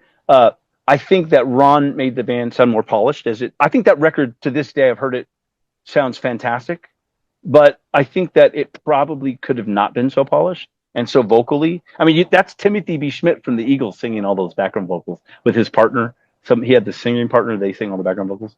And that's Ron Nevison's reputation as a producer, is to really come in and gloss things up.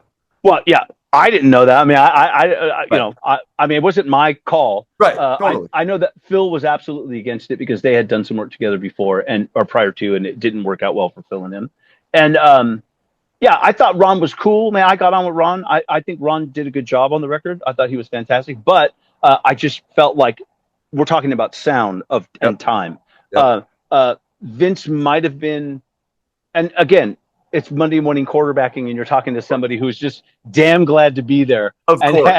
You know what I mean? And not that my opinion, or even I had an opinion at the time. I think I remember thinking, like, cool, man, who's that?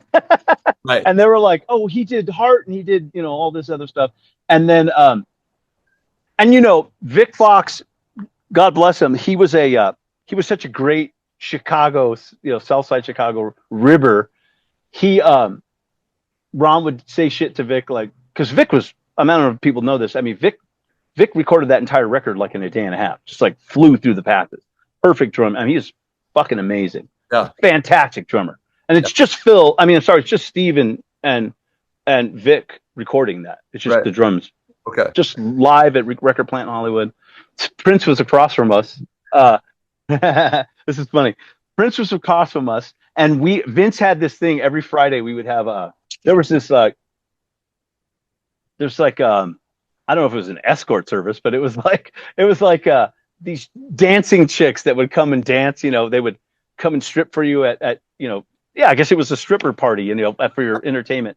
I forgot what it was called, but we would have them every Friday on the record budget. Because we had like $3 million record budget, so we spent like more than $1 million on that record. So we would have every Friday we'd have these 10 strippers come, and so we'd have this big party at the 9 o'clock at night, and Prince would come in at night to record, and so we're in A and he's in B, and and one night Vince was like, dude, let's invite Prince.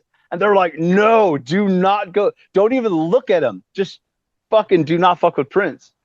And Vince is like, fuck it, I'm going to invite him. He fucking walks right over into the studio. And we had been in B before. And they had all these baffles blocking hallways so no one could go into his area. Fucking Vince walks right into the control room. I'm like 2 feet behind him. And I'm like, Vince, no. And all these people are like, no. We walk in and no one's in the room, thank God, in the control room. But there's this the SSL board desk in room B at Record Plant Hollywood. There's the SSL board. He's got a microphone. He's got like a keyboard back here, and then the recording machine, the sleigh machine here, and then he's got a guitar stand with one of those funny, a yellow one of those guitars that he plays, and some bass and something else. And Vince picks up the fucking guitar. He's like, I'm like, oh my God. Right as that happens, somebody comes, what the fuck, get out of here. And it was gnarly. They threw us out, and then Prince ends up leaving Record Plant because of this. No. And yeah. Yeah, man. It was gnarly. Anyways, because we were having the parties with all the strippers, and then they eventually tell us you can't have parties with strippers. So we leave there and we go to Rumbo Recorders, which, Guns N' Roses and every great record in the world was recorded there. But hey, I'm looking at the catch I did, not to get off topic. I'll jump all over the place, and I don't have ADD, by the way. I've had it checked. But the catch I did one is funny. I'm looking at that. Talking about recording records. When they recorded that record, I was in 11th grade, and they recorded it on Melrose and Gardner, right over there at a place called I can't remember the studio. Music Grinder. Okay. Music Grinder. And they would start like at noon or 1, and I got out of school because I told you I was in continuation. And Tammy Down used to, because he was friends with Ricky. He would walk down, take the bus. He'd walk down to Melrose to Fairfax, and he would, back then he was pretty big dude, but he'd wear like a skirt and pumps, and he'd be like, and people would try to mess with him. He'd be like, he'd beat your ass. I'd be like, don't fuck with Tammy, you'll whip your ass. But he would come and get me, and we would go to Music Grinder for Poison's recording of that record. I see that right there. And my name's on that record as a crew guy. Yeah, oh, is it? Yeah, of course. Yeah. I was there for the recording of that record too. But anyways, right. So yeah. So back to the Vince thing. So we end up at anyways, yeah, the Prince thing, yeah. So back to your original question. When writing the songs, was it ever like? I don't think anyone was like, well, we should sound more like. I just think it was like pretty organic. Like everyone just kind of brought in ideas for what they felt fit. I guess I meant like maybe even on the road afterwards. Like, holy shit, look what's happening to all the rock bands. I mean. Just everybody's sales were going down. Warrant, Motley Crue in '94. Yeah. Just that's kind of what. Yeah. So our second record, on the other hand, so again, $3 million. We absolutely went down the let's experiment road, and so Vince. Michael Austin from Warner Brothers had suggested that Vince work with these producers called the Dust Brothers, who had done the Beastie Boys and they had done Tone Loc and all that stuff. And mind you, let's go back to my musical background. I was so into like the Beastie Boys, and as a kid, when the Beastie Boys record came out, I loved rap. I loved Run DMC. I mean, I liked all that music. Just going to Hollywood, it was just a melting pot of music. I was loyal to metal, but I loved all those different styles of music. So when they were talking about that, I was like, oh hell yeah, that would be so fun to meet those guys. So Vince takes a meeting with them. I'm there. It's me, Vince, and Mike and John King, and and Kenny Austin, and we meet at Vince's house, and they play us a bunch of their ideas, which they would, I guess they would sample music and make it into songs, and that's what Paul's Boutique was from the Beastie Boys, and that's what the Tone Loc and all that stuff was. Yep. So what they, but you know, obviously the licensing aspect of it would kill you. Like the Paul's Boutique record had it been made when we made our record, or even today, it would be like $20 million just to get the licensing for all these samples that they use. Yeah. So what they were doing now was they were at this point where they were playing you their song ideas, and then you would have to re-record them, emulate them, and or make a version of it. So and then the other thing they did was they recorded you live in a room, and you would just play jam ideas. They would record you, and then you'd go home, and that night they would take your jam and make it into songs. And so your ideas, what you came up with, and they would make it into song context. And so we met with them, and I was like, oh, this is awesome. Like, this is what a cool experience. Like, I'd made records, I had made demos. I had never experimented in the studio. And in hindsight, I mean, that record cost a shitload of money, the second record. And were we influenced by it? I mean, I would say that I was influenced by it. I mean, I was very much into Soundgarden and all those bands that had come out, and because I loved Sabbath as a kid, I just saw it as a new kind of thing, and I kind of felt like the '80s bands started to eat themselves. Not bands like, see, listen, they you could lump all these bands in there, but you cannot deny songwriting. I mean, to this day, I hear or I play some of these Warrant songs, and I just go, Danny Lane was a genius. He's the guy who just wrote some of the greatest melodic rock and roll songs. Yep. And mind you, I've played in Ratt, I played in, you know, I played with a lot of different bands, and so I've learned their catalog and you know, looked at their music on a, you know, theoretical, you know, scale or whatever, and gone, oh yeah, I get, you know, some songs are, that's cool, but the Warrant stuff is so well written. It's and the bass Jerry played is fantastic, and you know, it's just great stuff. Steven, I mean, I tell everybody, you know, Steven Sweet, the drummer, reminds me so much of Brian Downey from Thin Lizzy. He has that massive swing.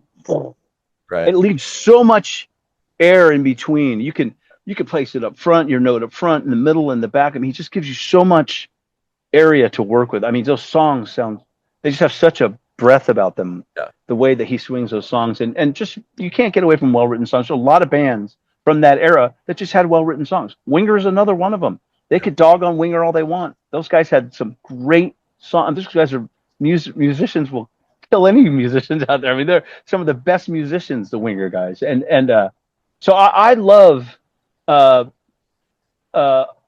seeing today that these bands have you know, have outlived their critics. You know, their music has outlived their critics, and that they're all doing fantastic. I mean, they're all doing fantastic. I'm a small piece of that. And I'm doing fantastic, so they're doing even more fantastic. You know what I mean? So I was going to ask. Brent Woods was working on Carved in Stone, yeah, right? So that's where I was getting. Yeah. So back to Carved in Stone. So we start this record with with just one of the hired tour players, and he kind of couldn't cut it in the studio as per the producers. So I played some guitar in the beginning on the record. So I was playing bass and guitar. It was just Vic, myself, and the producers for like about 3 days. And then they brought Sonny Reinhardt in, this guitar player who played with Beck, because they were working with Beck at the time as well. And so they brought Sonny Reinhardt in, and we wrote like 2 songs with Sonny Reinhardt. And again, when I say this, it's just like live in a room, like the 3 of us just jamming in a room, they're recording us. And I'm like, who's this dude? And they're like, oh, he's our friend. He needs to make rent money, so we're like going to have him play guitar. And I was like, bro, I got someone that owes me money. That's a guitar player. So back to Brent Woods. So I had just gotten off the Van Halen tour, and I was dating this Playboy chick, and she lived in this building on Bluffside in North Hollywood. And so I'm like, you know, I would stay at her place, and she had this killer pool up on top of her building, you know, and I had just gotten the Dr. Dre Chronic album. You know, I was really into rap. I loved everything. So I'm like listening to the Dr. Dre album, and I've got an Egu cooler with a little 12-pack in it, and life is grand. I just got a brand new Jaguar downstairs. I got this hot Playboy chick. I'm making the second record. You know what I mean? 24, living it up, right? Laying out. And Brent Woods was in a band called Wildside.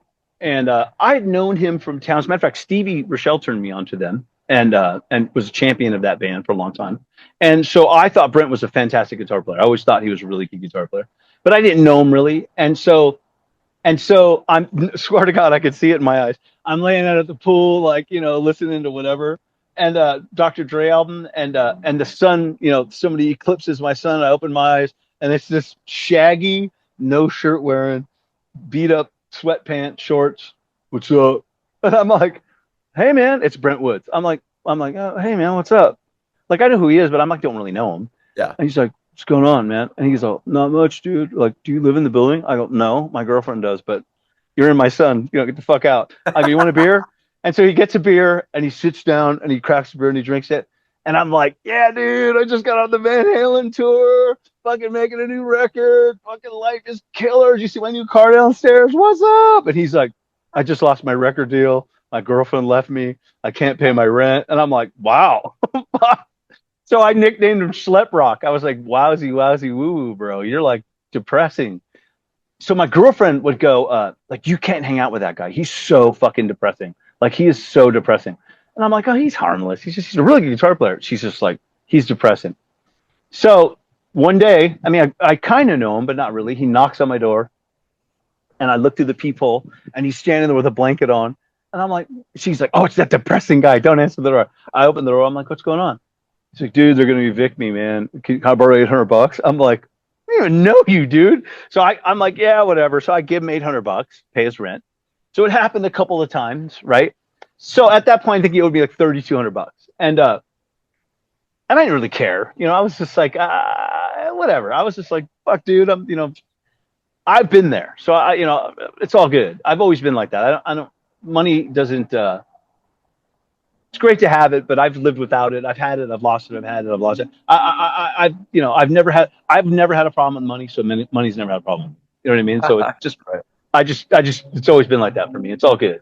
And so he owed me that money. So I was like, that motherfucker can play guitar and he owes me money. His ass is going. So I literally got out of the session and got in my car like at that night and I drove home or to my girlfriend's and I knock on his door, he doesn't answer the door. So I'm like, fuck, he's not home. Knock on his door again, not there. I wake up in the morning, I'll be at the studio by 11. So I roll over and his apartment is kind of funny. It was like an afterthought. It was like, you got to picture a 3-story building with like a huge quad in the middle, that, atrium that's open to the sun. Well, across one apartment is like built into to the pathway across the atrium. And that's Brent's apartment. So the door's here. And on the other side of the atrium is his bedroom window. So I knock on his door, he answers. I go to the bedroom window. I'm pounding on the bedroom window and the aluminum foil peels back and he like looks and I'm all, open your fucking window. And he's all, what's up, man? What? I go, you fucking owe me money, motherfucker. I go, get your ass to NRG Studios on Weddington in an hour. I go, bring your guitar. You're going to pay me back. He's all, what? I go, come to fucking NRG in an hour. And he's like, okay. So I go, and then so Brent shows up to and this is the third day that Sonny Reinhardt had done 2 days. And Sonny comes that day later, though. And so Brent rolls in with his guitar. And I'm like, hey, what's up? And he's like, looking around. He's like, is it cool if I'm here? I go, yeah, dude, come here, plug in. Let's jam. So him and Vic and the Dust Brothers are like, who the fuck is that? I go, it's my friend. He owes me money. He's paying me back. That motherfucker's got rent money due. So that's literally how Brent Woods joins the band. The three, Vic and I, we just start jamming. And I swear, like the chemistry between the three of us was like that. And we wrote 9 songs in like those first 3 days and recorded them. And the Dust Brothers edited them. And I mean, that's how Brent got that gig. And he paid me back. And so Brent and I have been friends ever since. He's a good dude. I mean, he's gone through a lot of shit lately and it's unfortunate because anyone could say anything they want to say. And I always say, if you have something that serious against somebody, you should go to the police and you should report it and let them do it. So the police have done an investigation and there's nothing there. In February of 2025, Ronnie Radke, the frontman of Falling in Reverse, made some allegations against Brent Woods of sexual impropriety. So just so you know, that's what Robbie Crane is talking about in this segment. So, God bless the guy. I feel bad that he's having to deal with that. But, I'm litigious. Although I've never sued anybody. If that happened to me, man, I'd sell my house. I'd break my arm off. You know what I mean? Off topic, that Wild Side Under the Influence album is one of my favorite records of all time. Agreed. When I started playing guitar player with Vince, a lot of people don't know this. Brent does. When I started playing guitar in Vince's band, and I did the video, and then they asked me to be in the MTV Movie Awards, I wood-shredded all the Motley Crue songs, but also I learned that Wild Side record because I liked Brent's vibrato. It was kind of Zakk Wylde, but it was not. It was a little more kind of George Lynchy, kind of Warren DeMartini-ish. So I kind of stole his vibrato a little bit and kind of learned some of the changes in just the alternate picking and stuff. So I got really into that. And so Brent kind of helped me get the Vince gig as a guitar player. So I kind of later, whether I realized it or not at the time, kind of paid him back by getting him that gig. Yeah. You mentioned it's like you and Brent and Vic are working on the songs. Well, I mean, Vince's Skylar passed away. I mean, yeah. I'm sure that must have been turmoil at that time. I would think. Yeah. So Vince and Charisse had separated, and they lived in a house right over here, and we live on. I live on the western edge of the LA County, in the West Valley, and above us in the Santa Susana Mountains, not only is the Manson Spawn Ranch, but is also this jet propulsion laboratory. It was called Rocketdyne in the 50s, and they had a nuclear meltdown called the SRE. It melted down as the biggest reaction meltdown ever in the history, but nobody talks about it, but you can look it up. And so they did a lot of rocket. Werner von Braun, who was the German scientist, did a lot of the Apollo and Mercury engines he did a lot of, they would fire them up here on the hill, and then they would clean them with cesium and all these different solvents that leaked into the groundwater. Where Vince's house, which is, again, I live in the West Valley here, it's just north of me, and there was a Chatsworth Reservoir that they used as a runoff for that place. So it was extremely contaminated, and he had a house on the north side of that, and it overlooked the reservoir. And they called it a bird sanctuary. And so Skylar, I mean, I don't know that contributed to it, but I definitely know that the rate of cancers for young kids that were born and developed in that area was extremely high. And so she would swim in the swimming pool every day. And so she I was there. I mean, I hate to be like, oh, I was the first one, but there's nothing you want to be proud of. But we were at the Long Beach Grand Prix, Vince and myself and his girlfriend, then Heidi Mark. And I was coming home I'd left the Grand Prix early to go on a date. And, I had one of those big Motorola phones, and Gary called me and he was like, are you with Vince? And I said, no, I just left him. And he said, you need to go get him. Skylar's in the hospital. And I was like, what? And so I turned around on the 405 and drove back, and I'm in shorts and a t-shirt. And he's calling me. He's like, dude, she's in the hospital. So I'm looking for Vince, and Vince had gone to this black tie gala with like the Unser family or something. And so I come into this, huge hotel, and the security's like, you can't come in. You're not dressed like that. You're on the guest list. I'm like, I need to see Vince. And so I'm calling him. He's not answering his phone. He had left it in his hotel room. And so I said, I just went up to him. And he's like, dude, what the fuck? What the fuck are you wearing? I'm like in shorts, and I go, dude, Skylar's in the hospital. You need to go. He was like, oh my God. So he just ran with me and jumped in my car, and we drove up there. And so I was there the first day, man. And yeah, she was at West Hills Hospital right here by my house. And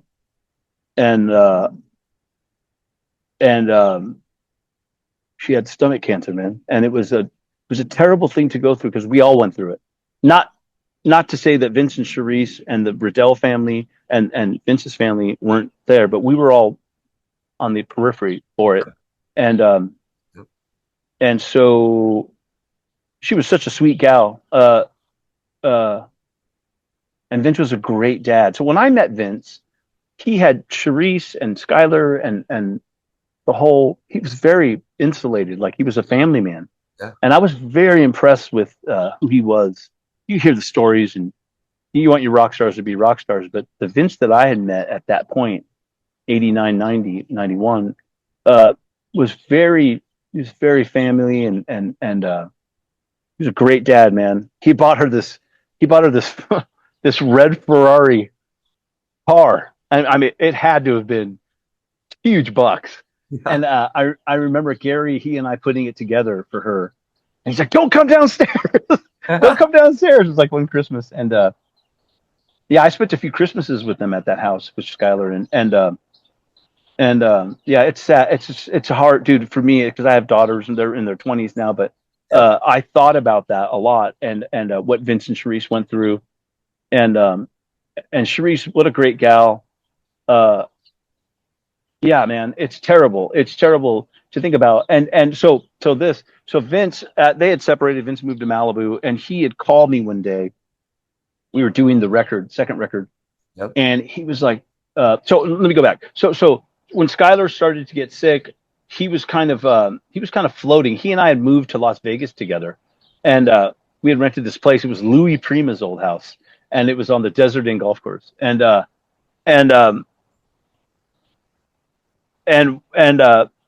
it was stupid of us because we would go there every weekend and stay at our friend owned a casino there, Jennifer Loudon, and she would give us free rooms, and we would stay in Red Fox's at the Hacienda, Red Fox's old suite. And Vince and I would go there, and it was like free food, free drinks, and we were in trouble. And we would wheeled, and I mean, and we were like, wasted one night. Dude, we should move here, dude. Yeah, this is like 95 and 95, and so we rented this place, and I think I lived there for 3 months. Yeah. And I was like, I cannot do this, dude. I was like, it was bad. I mean, chicks and strip clubs, and it was bad. So I moved back, and Vince stayed there, and then he got this place in Malibu, and that's when it happened with Skylar. And so we would he would out of nowhere, he would just call me, and not that I was his confidant or anything, because I wasn't. We were just friends. And but he would come to my house, and he had this Rolls Royce, killer convertible Rolls Royce with puka shells hanging from the center. I always thought that was so rock and roll, and he's long hair, and he's like, "Oh, fucking, what's up?" And it was just so it's just so rock and roll, right? And he would go, "Hey, dude, I'm going to come to your house. You want to go golfing?" And I'll go, "Yeah." He'd go, "Bring a bag, 'cause we're going to," and we would go, I mean, probably 3 or 4 times. And this is during the Skylar thing, because it was so much pressure, and it was so hard on him, and he was so sad.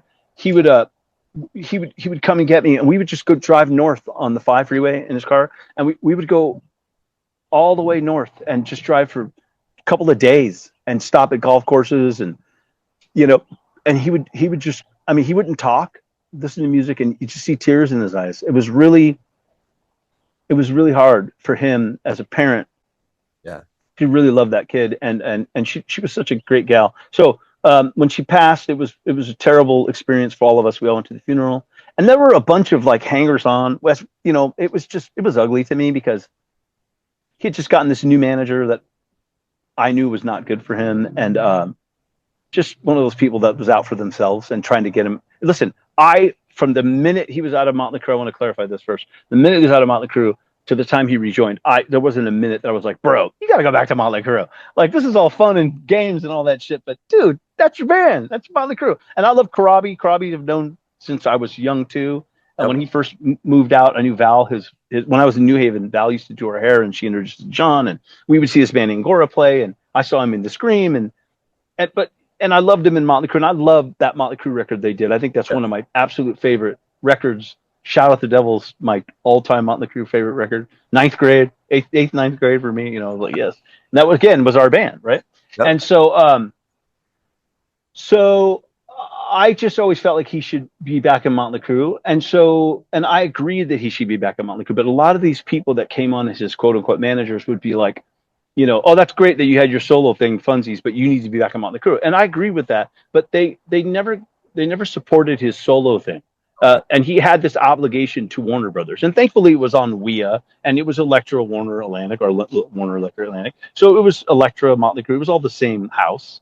But it was and I don't begrudge them that, because it didn't hurt me in any way. I just felt like they made Vince feel like he was nothing without Motley Crue, and I don't think that was fair.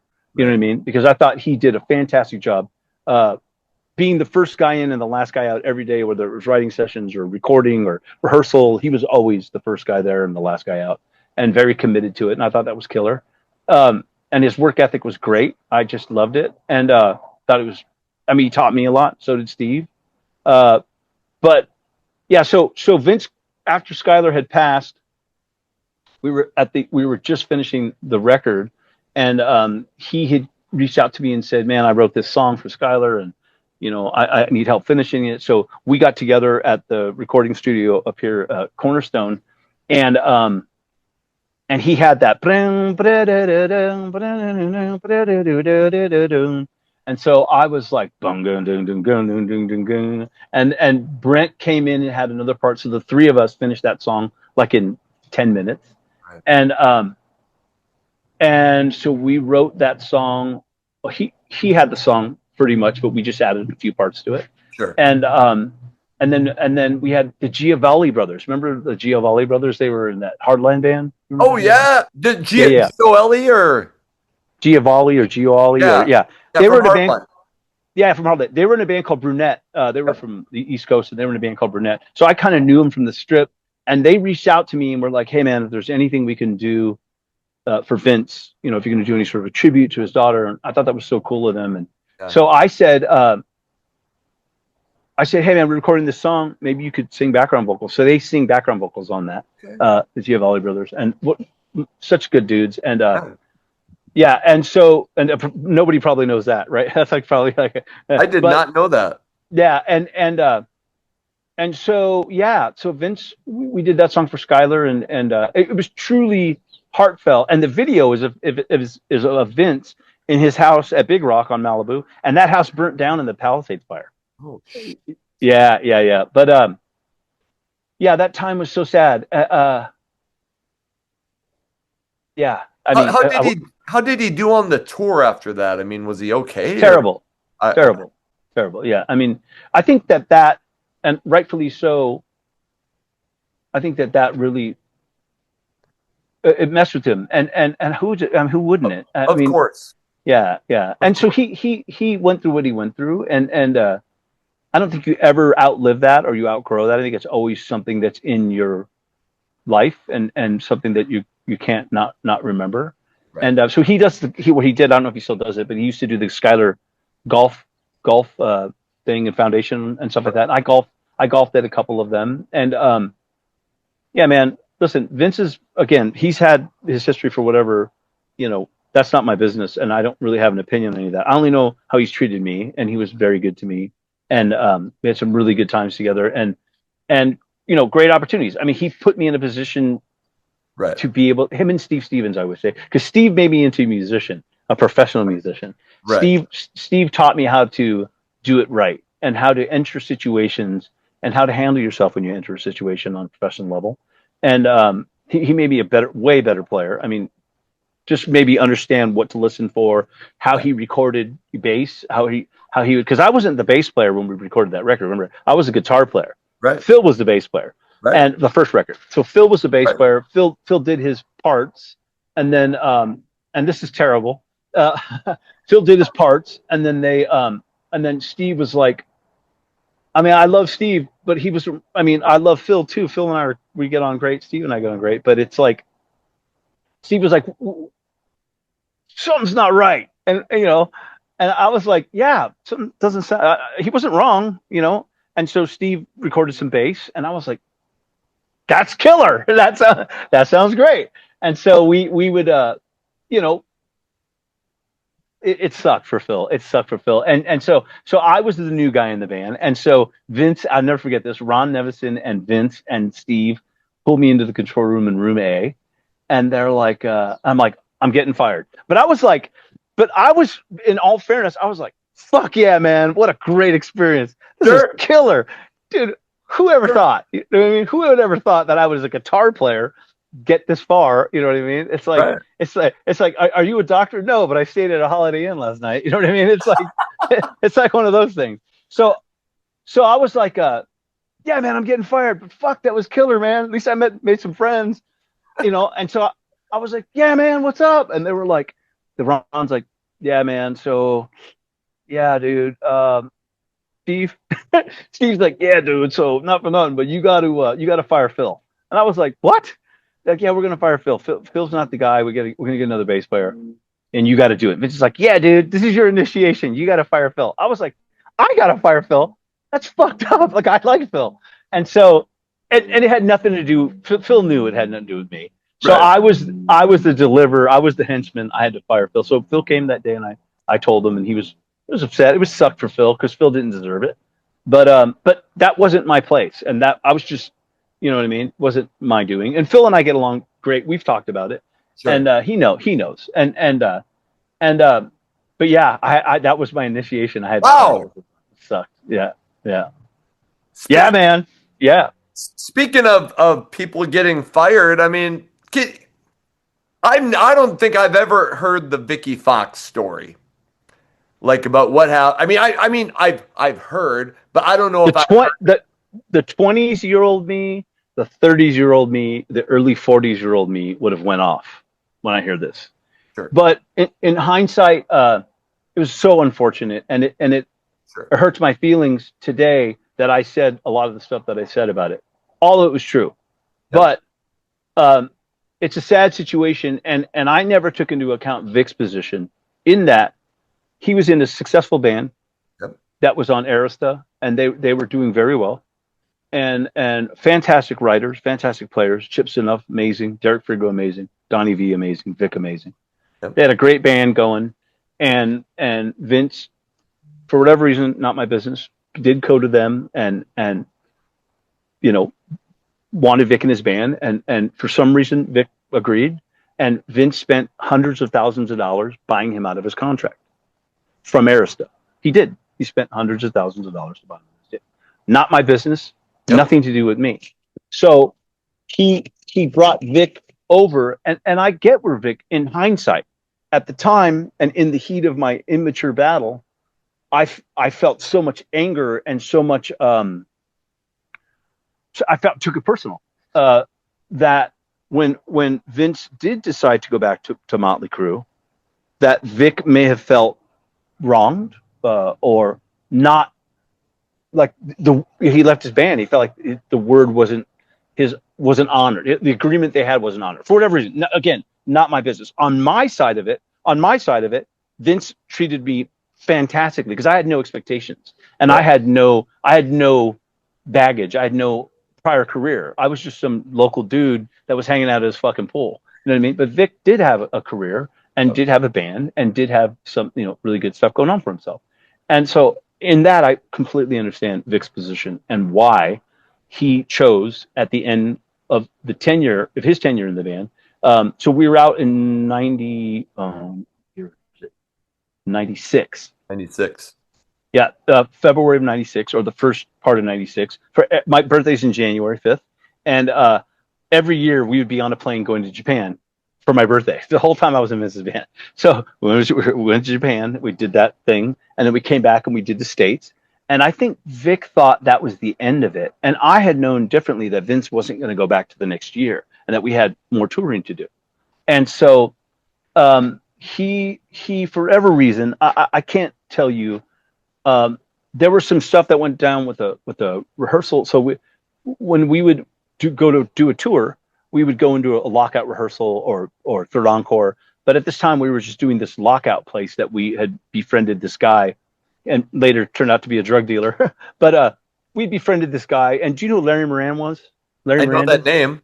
Yeah, Larry Moran does the Monsters of Rock cruises and Monsters on the Mountains and all that. Larry was our tour manager. So Larry was around a lot of people in today's industry that work. Rich Bartle, Larry Moran, Brent Woods, all these people were around for this. So they can vouch for it.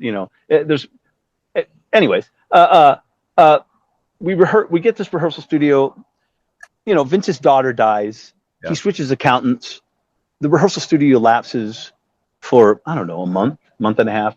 The drug dealer guy locks our locker out. It's got my bass gear, Brent stuff, Vic's drums, some stuff of Vince's in there. And so Johnny Coffin from Coffin Case, you know Coffin Case is? Johnny Coffin calls me one day and goes, "Hey man, your studio locker doesn't have the lock on it anymore. Go get your shit." So we fucking roll down there in vans and just start grabbing our shit, what we could grab. I call Vic, I go, "Come get your stuff." And he's like, "No, Vince put it in there. You guys put it in there. You guys got to get it out." Long story short, this guy takes a bunch of our gear, right? Confiscates it for lack of payment. There's a whole lawsuit. We file an insurance claim, this whole thing. And Vic felt like, and I get it, he felt like his drums had gotten stolen for whatever reason. And I was like, they're not stolen. They're just in this locker. And so was my bass gear, and so was some other stuff, Vince stuff. So at the end of the tour, we get home. We stored our stuff at this place called Third Encore. It's like a big rehearsal facility. And this guy, Ragman, Robert Long, I think he does production for Motley Crue now, he calls me one Sunday night and goes, "Hey man, did you go to the locker and take your stuff out?" And I go, "No, why?" He goes, "We got a problem. You need to come to the locker." So that morning I drive down to the locker and it's empty. Empty, right? And I'm like, the fuck is our gear? And the guy who worked there was friends with Ragman, said, "Well, Vic came and signed out all the gear and took it in the truck." And so, mind you, it's endorsement gear. I mean, the amps I gotten for free and the guitars I gotten for free. Some of the stuff was endorsement. Most of it was Vince's stuff, which was a bummer. And it was like a guitar and a couple of amps and some samples and keyboards and samplers and just some shit, right? Yep. Not really stuff that was like, it ended up being like $150,000 stuff. Retail. So it wasn't that much in hindsight. Vic felt like Vince owed it to him or owed him something. That was between them. It had nothing to do with me. But I was angry at the idea that I was like, so I call him. He won't answer the phone. He finally answers the phone. Sorry. I call him. He won't answer the phone. So I call Vince and I tell Vince. And Vince is going crazy. I mean, Vince is a fighter. I don't know if people really know that about. Like when you read in the dirt, like those guys can whip ass. Those guys can whip ass. Vince can fucking fight. I'm telling you. I've seen him swing. It's like, dude, you don't want to get hit by Vince. He can swing. So he's like, "Motherfucker, I'm going to kick that motherfucker's ass." And I go, well, he goes, "Let's call him three-way right now. And you tell him, you fucking get him. I'm going to fucking go because he won't answer my calls." I go, "I'll try again," but he's not answering. So I call him three-way and he answers. True story. I answers the phone. He's all, "Dude, stop calling my phone." And I go, "Dude, this is really serious. Like Vince is going to call the police." And he goes, "Fucking Vince fucking ripped me off. Vince, brought me out here and he told me the basic what I said, brought me out here. He didn't keep his word." Yeah. Fucking yeah. And Vince, and I'm like, okay. And Vince just goes, starts screaming at him on the phone, and Vic hangs up. And that was the last time we talked to him. And so, okay. In hindsight, again, was it malicious on Vic's end? I don't know in hindsight anymore. I felt like he just felt wronged, and in his own way lashed out a little bit, and I can't. The 56-year-old me can't. I don't have any angst toward him anymore, and I don't have any angst toward that. I absolutely feel really bad for him because I loved Vic, man. I thought Vic was he is one of the greatest drummers I've ever played with, and I saw him recently in Pretty Boy Floyd, and he was amazing, but we all make choices, and I'm not an angel. I mean, I've done some stupid ass shit in my life. I mean, no doubt. But I'm straight about it. I don't. It was just an unfortunate situation, and so what happened with Vic is a bummer, and it's sad to me because again, I have the utmost respect for him as a musician, and I've said stuff in the past that I regret that I said because it wasn't fair of me to judge him so harshly and without taking into account where he was coming from and what he felt like he was, promised. Yeah. And so it's just an unfortunate situation. And so is it true? Yeah, it's true. But is it in the past 15, 20 years, have I had chance to reflect on it and go, maybe you judged him a little harsher than you should have. That really wasn't my position to judge him as much. Especially because it wasn't anything. I mean, it was gear of mine too, but it wasn't like my fucking 57 black P bass I've had since I was 14. Do you know what I mean? It was like some fucking endorsement bass I got for free. And so I think it was more the point. He took a VCR of mine off the bus. That's what really got me. And Larry Moran was like, "Did you let Vic take your VCR?" I'm like, "No." And he's like, you know, I got your. So I seen him and I was wanting to punch him out so bad, but he's like, "Yo, bro, can I get the remote to that VCR?" I was like, "Fuck you, dude." And you know, that's Vic though. He's a ribber, and I absolutely am sorry that I ever said anything about Vic, because it's it was unfair of me to judge him so harshly in at that time, and even today. Did it happen? Yeah, but and is it justified that he's stealing from somebody? Absolutely fucking not. But in hindsight, you know, I get that it was he was feeling very abandoned by Vince. And I'll also say this: Vince would always take care of me. Like me personally, I don't know why it was just me, or if it was just me, but he would always give me more money or bump me, or you know what I mean, take care of me on stuff. And I didn't know this, but he wasn't doing that to Vic. And maybe it was because I was around so much, and he felt like, oh, dude, Robbie's a good guy. He's helping out, you know, whatever. You know, I don't know what it was, but so yeah, that's not my business, and that's not for me to have a, you know, it's between him and Vince. But yeah, man, I feel for Vic in hindsight, and yeah, man, it is what it is. When's the last time you talked to him? Oh man, I've not spoken to Vic since 2006. Okay. I saw, or 2007. I saw him on. We were out with Poison when I was in Ratt, and he had subbed some gigs for Dokken. Okay. And I was like, I'm gonna beat that dude's ass. I'm gonna fuck that guy up when I see him, because you know, I used to be a pretty good fighter in my day, and so I was like, I'm gonna beat that boy's ass when I see him. He's gonna be here, guaranteed. So I called Barry Sparks, their bass player at the time, and I was like, I'm gonna beat your drummer's ass. And he's laughing. He's like, well, it's not my business. And so I this priest I met in Rhode Island years ago, Father Wayne. He wasn't a priest at the time. He was just some dude and fan. And we hung out and walked and talked. And he's like, yeah, I'm going to be a preacher one day. And I was like, okay. And he became a priest. And he had reached out to me and said, I see Vic Fox is on the show. You know, I'm going to pray for you that you will find a way to get beyond this and not be that person. I was like, fucking Wayne, don't fucking tell me this shit. You can't put that shit on me. And so, so I chose to go, you know what? I forgive him. I'm going to get beyond this. So I saw Vic, and we see each other, and I go, dude, I just want you to know I forgive you. He goes, I forgive you too.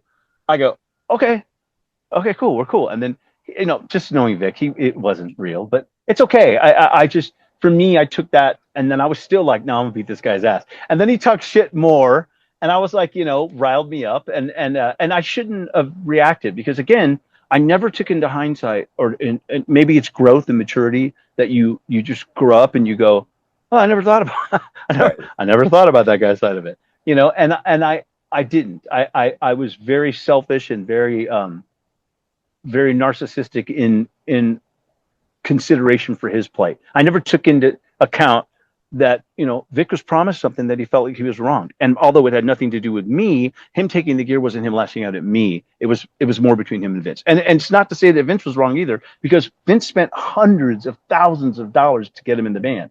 And that was Vic's choice to leave his band. You know, wasn't mine. And really was none of my fucking business. And it still isn't any of my fucking business. But I can respect where he was coming from.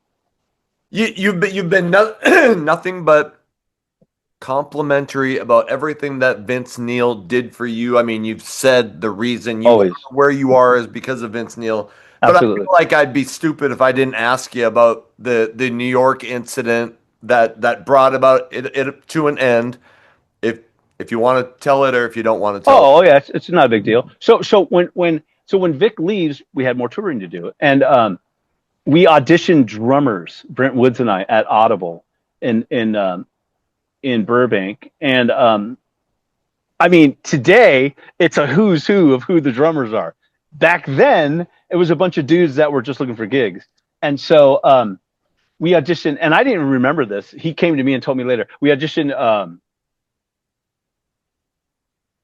Oh my God, I play with him. I can't remember his name right now. He's going to be like, boom, he lives right here.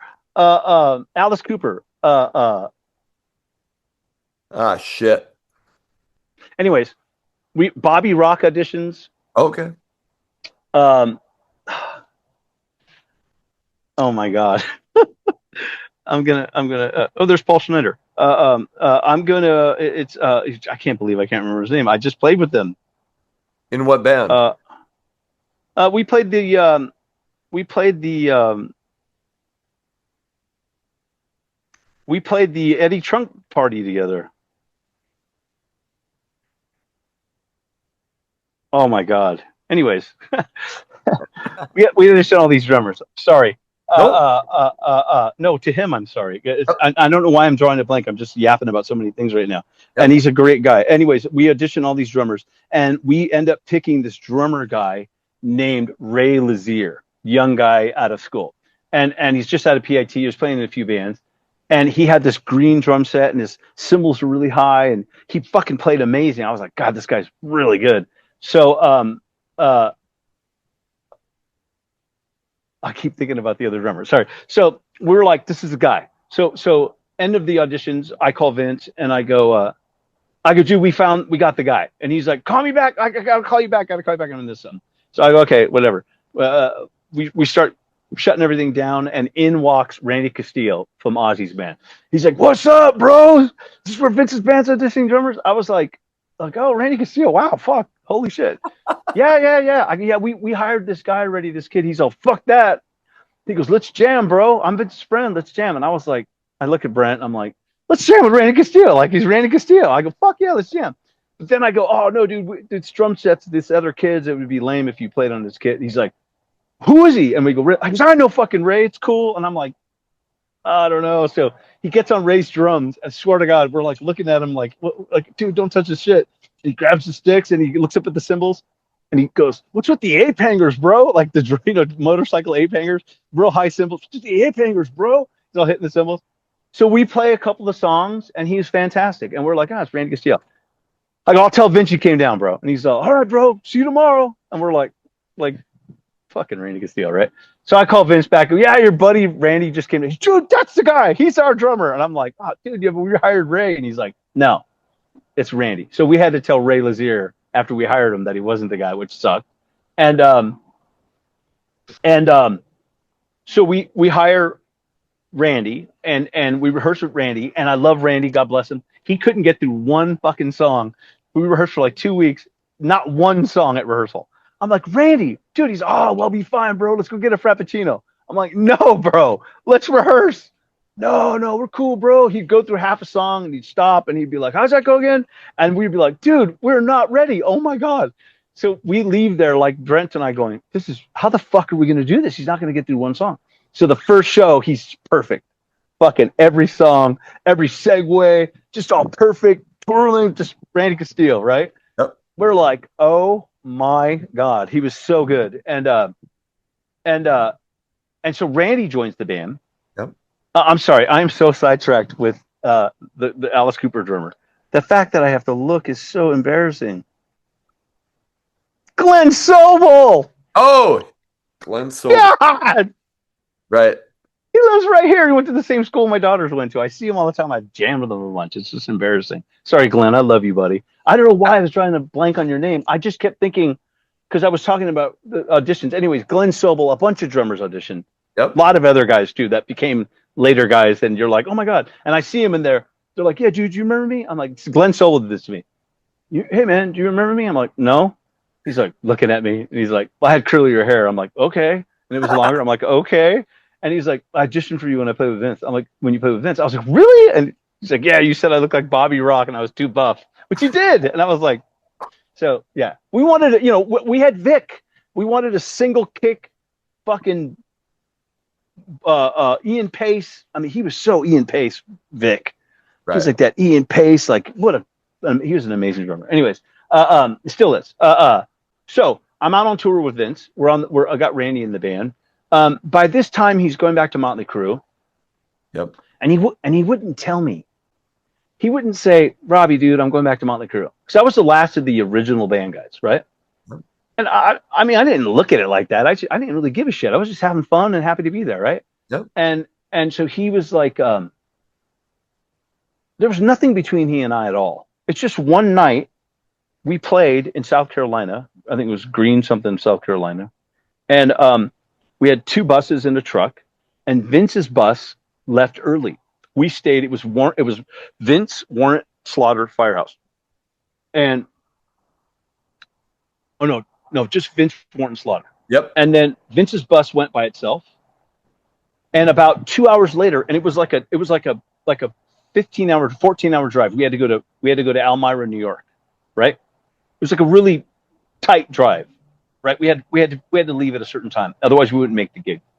So Vince's bus leaves right away, the gear truck leaves right away, and our bus, which was mine and Randy's bus, but Brentwood stayed back with us, stayed back, and so I don't know why, but it stayed back, and we start going, and I wake up like at noon the next day, and I'm like, look outside, and we're in a fucking field, and I'm like what the fuck?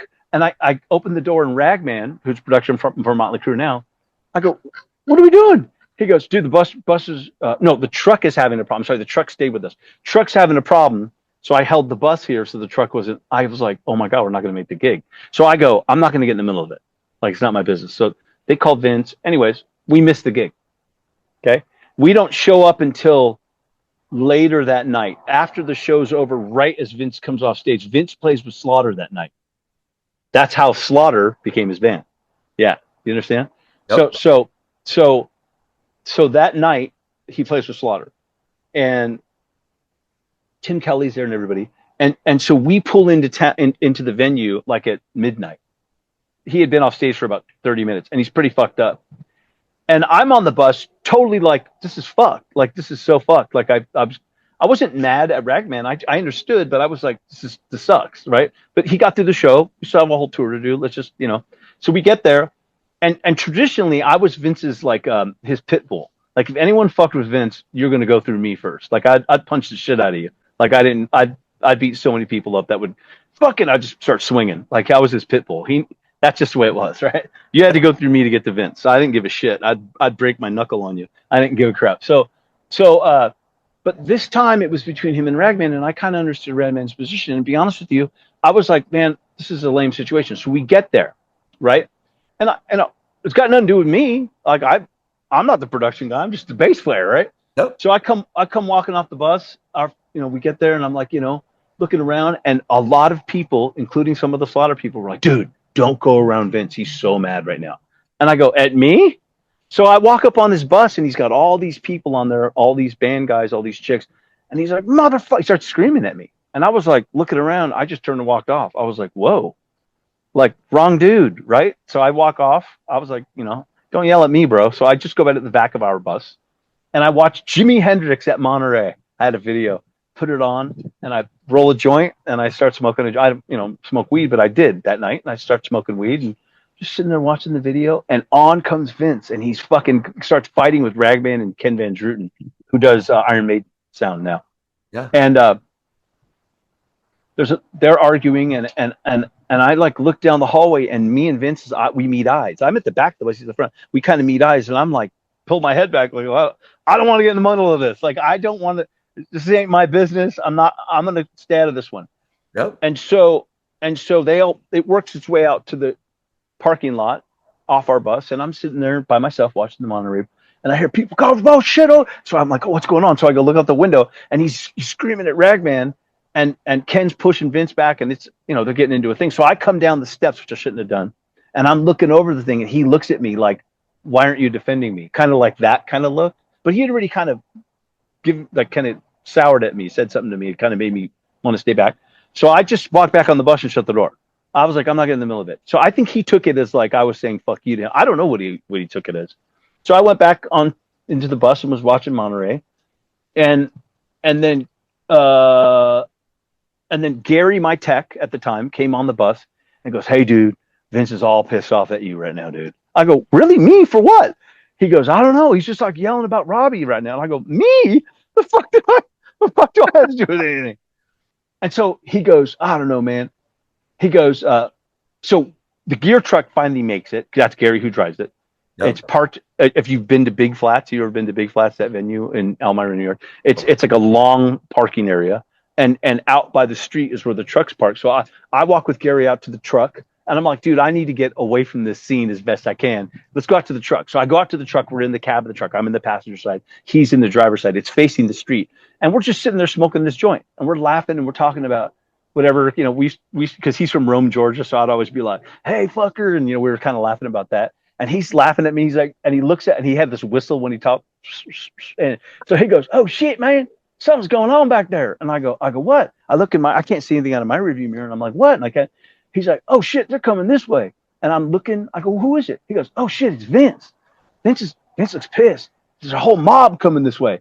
And then he fucking comes up to the driver's side and sticks his head in the window. It's open. He said, where's Robbie? And I'm like, me? I'm like, hey, dude. And he fucking comes around the other side and opens my side, and he fucking grabs me. And I'm like, whoa, like, what the fuck? And he grabs me, and he swings at me. And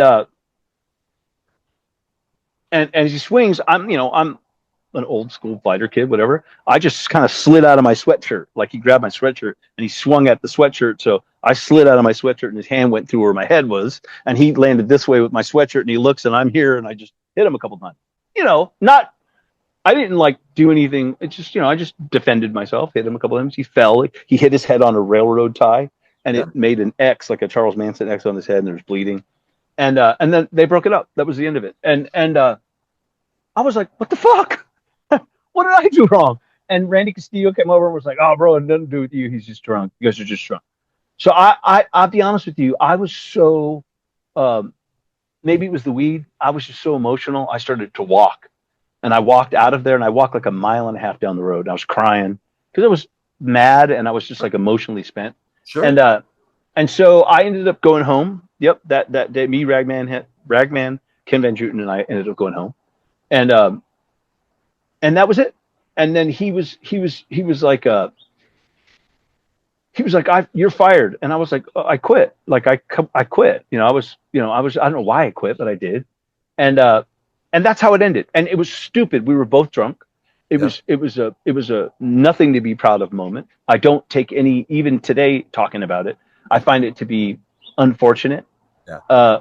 Because I should never have responded to that when he swung at me. I should have just put my hands up, because I owed him more than that, and I still do to this day. But it was a stupid moment. Brothers fight, and that's how I kind of took it at that point. We just never had any closure. It took 10 years for us to have closure, and then once we had closure, it was fine. We were on the 2008 Motley cruise. I was at Ratt, and we talked, and it was cool, and that was it. And we've been cool ever since. Yeah. So yeah, but let me say this about Vince, though, also, in closing, about that whole subject. So, like, and this is another thing that's important. The Vince of today, it hurts me to see him going through health problems and stuff like that. But I am so thankful that he was able to do those shows in Vegas, and that they're going to tour. Yeah. And I think people are so judgmental of us as musicians, but the reality is that, and I think people know this, but they're just so callous, and they're so quick to pounce and so quick behind the keyboard, is that we're humans, and Vince is a human being. Yeah. And he's a 60-something-year-old human being. And what he does for a living is a physical part of your body. And so I don't envy singers, man. They have the toughest job out there. And he and I don't know if you've ever been to seen Motley Crue live, but their rehearsal, I've been to the rehearsals. They're fucking loud. There ain't no fucking around with those guys, and good for them. They should be. It's the way I want it. But having said that, it's hard on the singer. And so Vince is doing and has done the best he can, and he has. And I think that the last shows he did, I saw videos of people were just giving him shit. I thought he did great, and I thought he sounded great, and I thought he looked great. And I think that he's going to do great on this coming tour. And I wish him all the love and support and blessings he could get, because he needs it. Yeah. And when you get to our age, or where we're at, I think he was he's 61, right? I think he's 8 or 9 years old. Right around there. Yeah. He, we're not at the age where, I know that, I ride my bike 12 miles every couple of days. I walk 5 miles a day. I try to keep myself in the best shape I can, but it's not easy. And you have we were abusive to our bodies. the flights, the buses, the travel. I mean, I could complain. I mean, we make a lot of money doing it, but we're very blessed at what we do and for what we do and for as long as we've been able to do it. But it's a lot of wear and tear on your body. And so for Vince, we want our rock stars to be those invincible soldiers, but we're human, and he's a human being, and he's, this has nothing to do with his, all the accusations against him for stuff that he may or may not have done in the past. It's just he's been hard on himself. We all have been, and I feel for him because he's a human being, and I just think people should just take that into account, that the dude's a human. And I have 2 kids. I can't imagine having to bounce back from that. So yeah. Okay, so shit, 2 months. I think you're only out of Vince for like 2 months, I think. Yeah. The opportunity to join this Vertex project. Yeah, so Larry Moran, go back to Larry Moran. So Larry Moran was our tour manager in Vince's band, and so I leave Vince in August of '96, August 8th or something like that, and then I go to Vegas for a couple of weeks because I had to get some stuff from my house and out of my storage locker, and then I'm there for a couple of weeks and hang out and party, and then I go back to LA, and Larry, and be straight with you, when you are in Vince's band, you're at the, you're the top of the call list. And then when you're out of Vince's band, you're at the no call list. So no joke. And so you go through, and again, I was young still. I think I was 27 at the time, 26, 27. You go through, those emotional highs and those emotional lows. And so I fell into depression, and I would just lay in bed and be like, now what? Sure. Like, what am I gonna do? I had some money, so I was cool financially, but what am I gonna do with myself? And so my phone rings, Larry Moran, God bless him, and he's like, Crane, dude, I'm doing this new band, this Japanese artist, and they got a lot of money, and fucking come play bass with them. And I'm like, okay, no, I don't know. I don't know if I want to do anything right now. And he's like, just come meet me at Paquito Moss. I'll give you the CD. And I'm like, all right. So I go and meet Larry. It's a Sunday night. I go and I meet Larry. He gives me the CD. We eat. He's like, you okay? I'm like, I don't know, bro. I don't know what I want to do. And he's like, just listen to the fucking CD. I'm like, all right. So I get home, throw it on my desk, lay back in the bed, put on fucking Ricky and Lucy, and just lay there. You know what I mean? He calls me like the next morning. Did you learn the songs? I go, well, I didn't even listen to it yet. Well, dude, rehearsal's at noon. I'm like, what are you talking about? He's like, dude, you got to come down. I'm like, dude, what the fuck? He goes, so I learned like, I don't know, 10 songs, 12 songs. So I learned like 5, like just really fast. I wrote them out really fast, and I just kind of got familiar with them. And I was like, all right, whatever. So I drive down to the studio, which is right at City is. It's there. That's where I go. It's to Sound City, like the rehearsal studio there. And I walk in the room, and it's this drummer guy named Hiro, a Japanese guy. And it's Al Pitrelli from Alice Cooper and from, Megadeth and fucking all these other great bands. And I'm like, holy shit, that's Al Pitrelli. And I look over, and so I just see Pitrelli. And Pitrelli's like, yo, what's up, man? How you doing? So, we start talking. It's me and Pitrelli and Hiro. And we, he's like, do you learn the song? So I'm like, I know these 5. So we start kind of jamming the songs, and then the vocals come in. I'm like, where's the vocals? And there was this like little area over to the corner, and it's Stephen Pearcy. And I'm like, that's fucking Stephen Pearcy. Like, holy shit.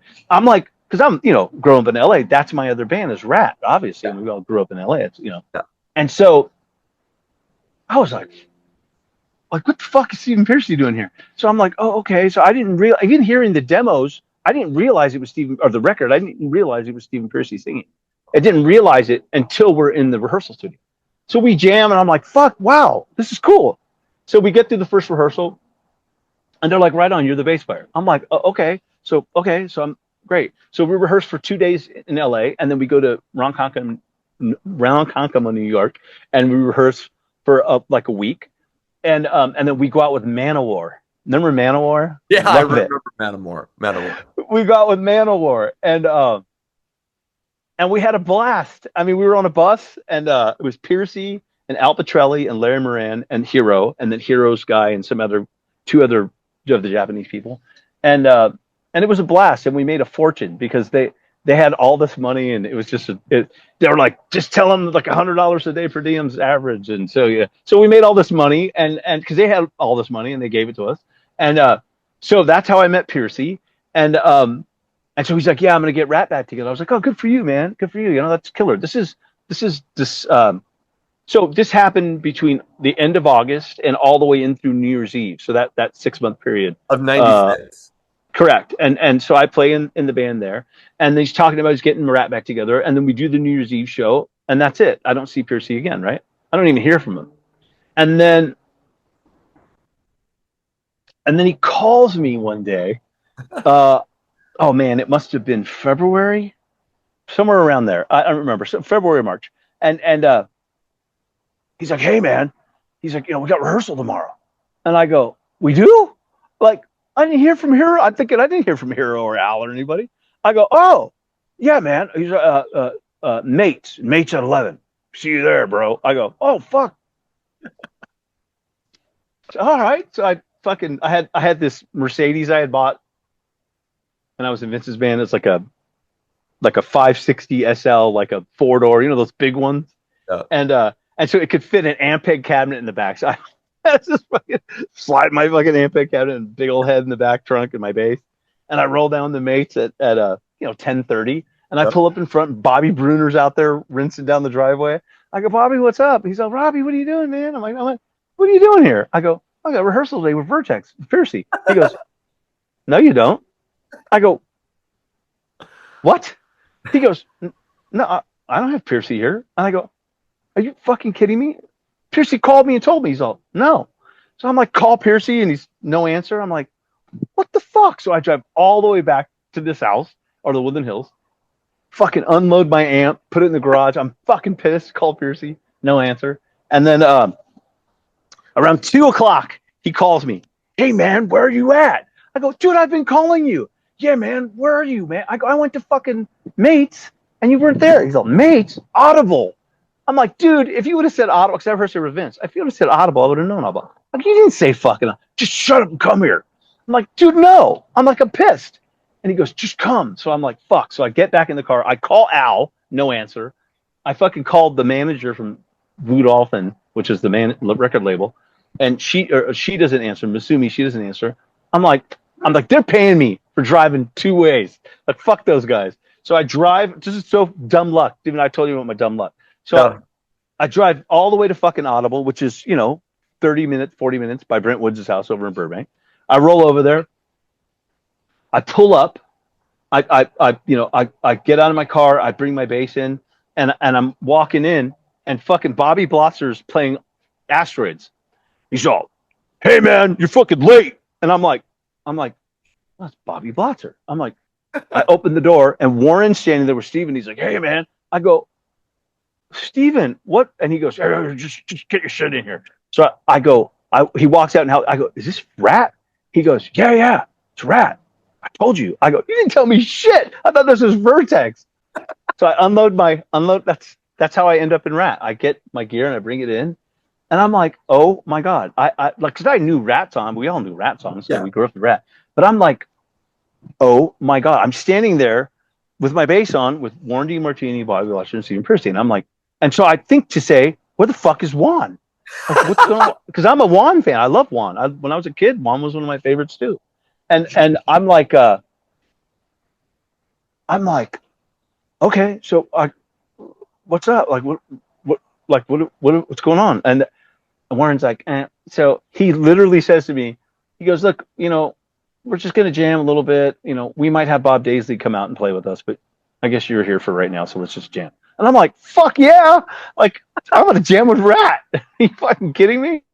Fuck yeah, of course. Whatever you want, bro. So we jam. The first song I ever played with him was this song called Rail Break, which ends up on the Ratt Collage record. And it's not called Rail Break, or maybe it is called Rail Break on there. But it's we jam that song. We do Dr. Rock. We go through a bunch of songs. Yep. And they just kind of show me the outline, and I just kind of play bass. It wasn't anything crazy. And so so at the end of the first day, they go, yeah, right on. So we're going to record these songs in 2 days, and you're going to play bass. And I was like, okay. So we go in the studio, and I do the 6 songs I'm on. I didn't know Juan had played on the prior songs that are on the record.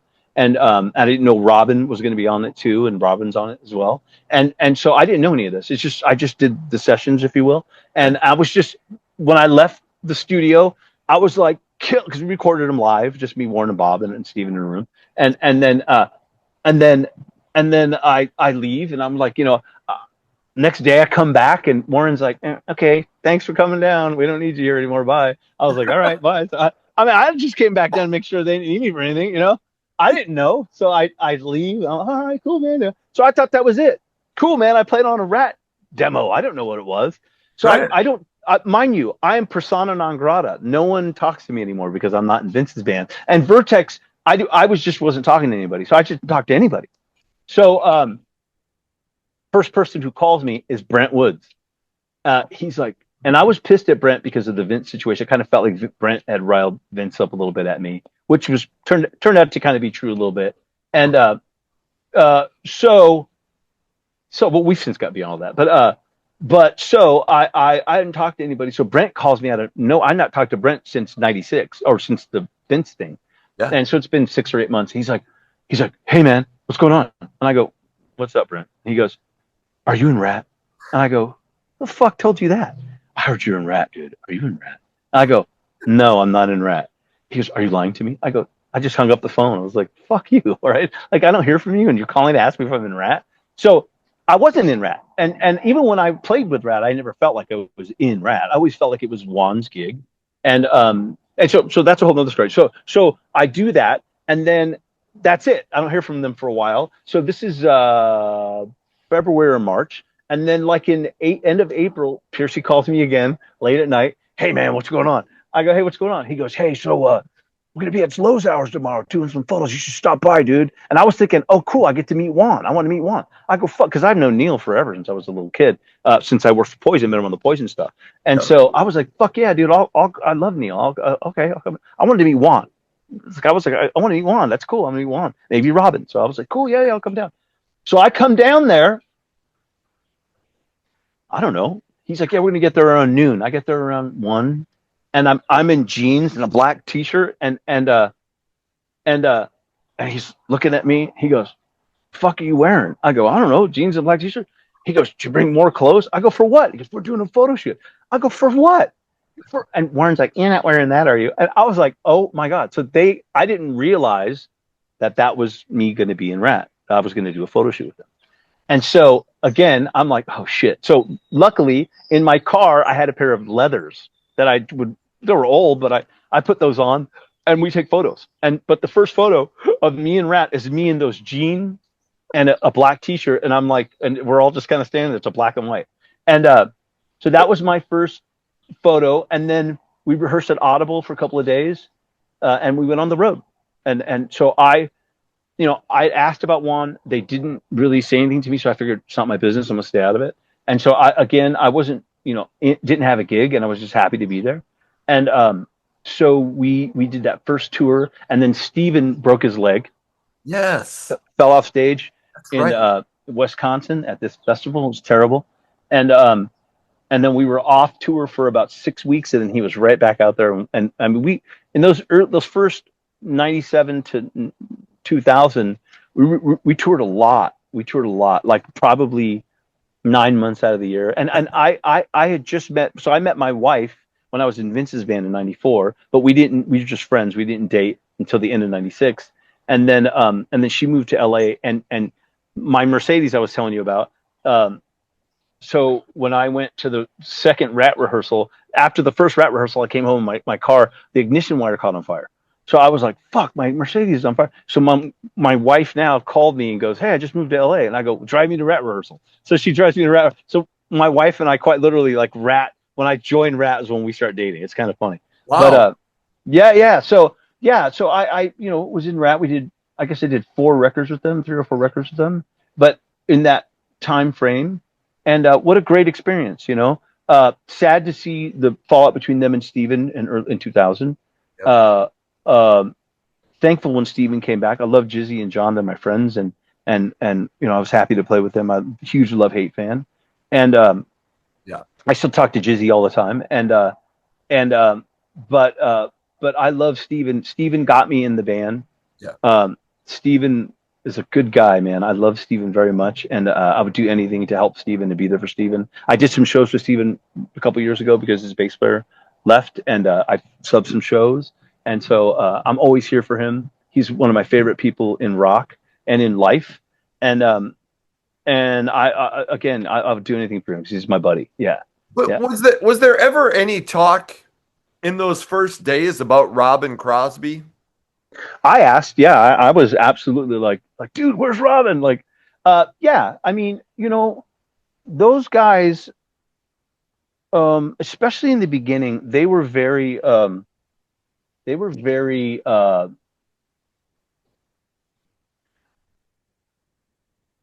I couldn't imagine. I should say this. They had gone through so much trauma with each other. Sure. You know, they were a club band. I mean, this is just what I gather, and this is just an outside opinion. It's not from them. It's just my observation.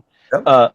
I will truly say that I think that those guys, you know, were a bunch of young musicians. They got a record deal together.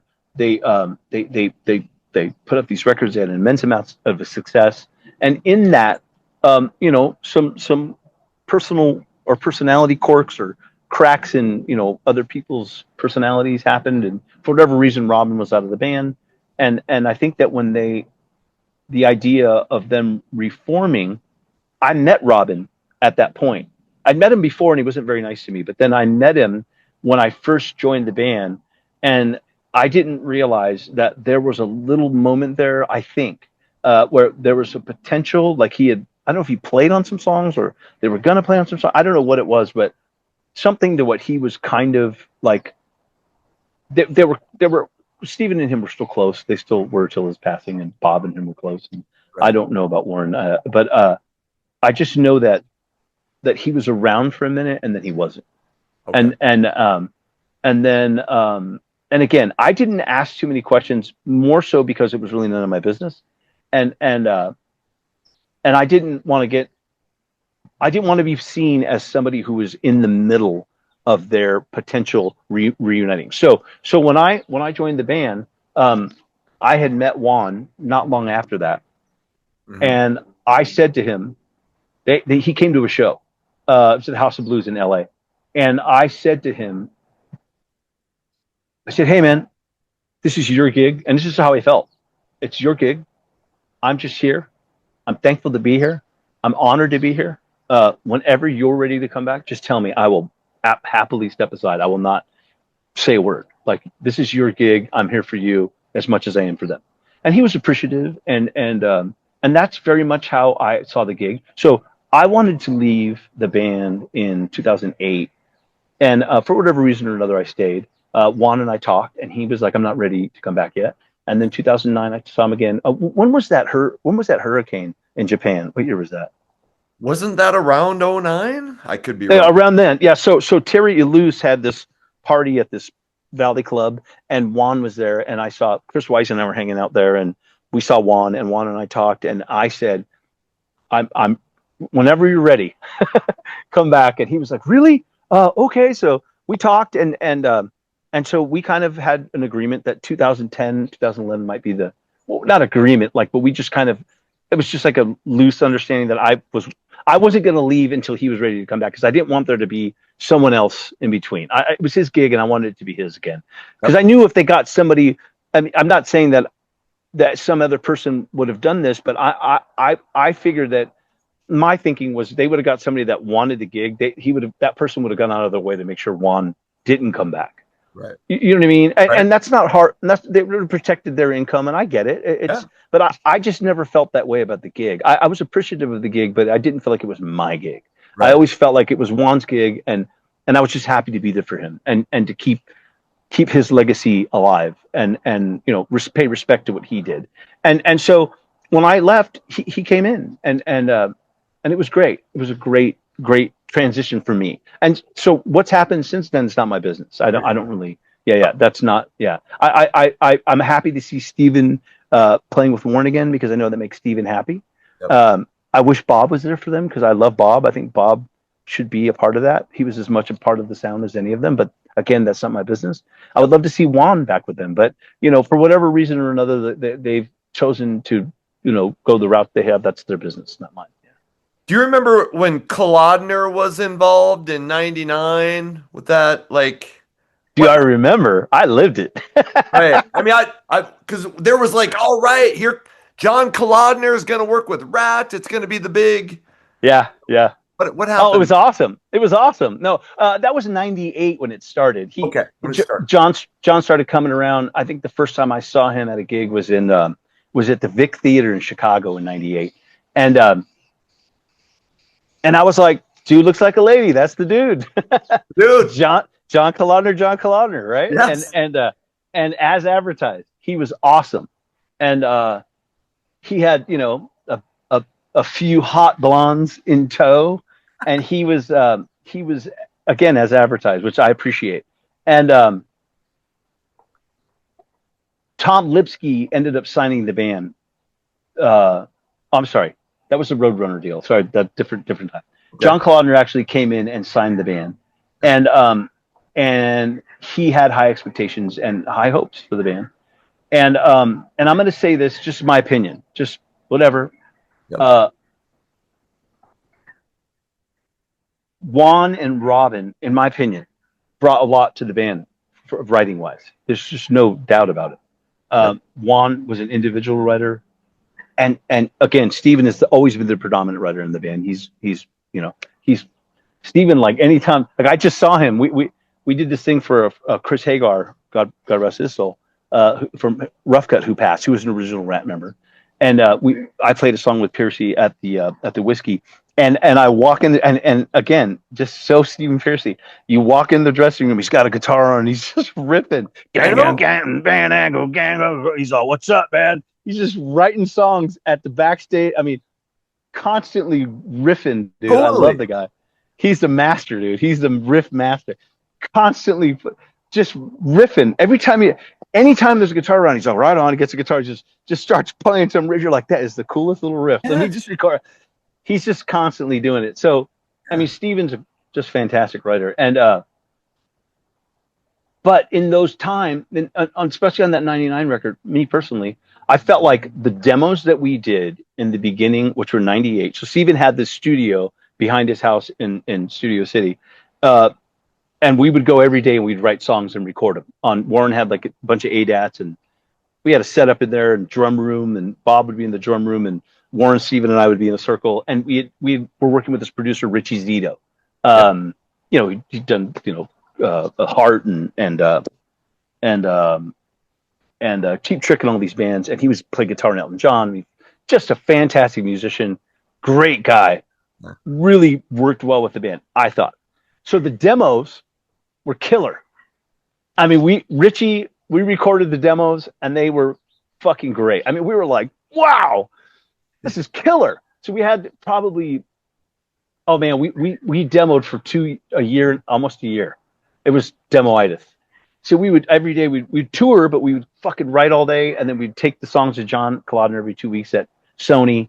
And they had the Sony store, and I'd buy TVs for cost. And I mean, my house, I had fucking Sony everywhere. It was like the Sony store here. But we would go and take our songs and play for John. John would, yeah, that song sucks. Oh, that song's great. And so we demoed these songs. We demoed these songs probably 3 or 4 times each. And in my opinion, every time we would demo again, they lost a little bit of steam every time. And so by the time we got to record that record, I've said this before, and I've gotten some shit, and I don't care. It's just how I feel. I was part of the record. I was there for it all. I felt like by the time we got to the record, we had gotten the Poison tour, the '99 Poison tour. It was Poison's reunion tour. It's a Ratt Poison tour. Yep. And everyone was gunned for that. We all wanted to go on the fucking road. And we were like, this record was like this afterthought at that point. It was like, let's get this fucking thing done so we can get on with it. Because we had been demoing it for a year, and we had been beating those songs up for over a year. And it was, so I think by the time we got to record the record, I think that we were all pretty over it. And so I felt, and it's not Richie's fault. Richie did a fantastic job. I'm surprised it sounded as good as it did.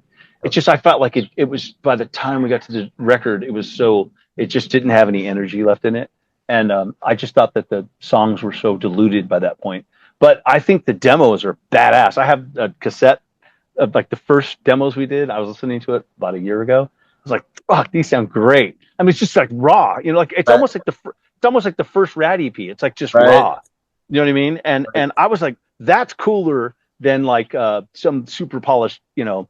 But again, a lot of people like the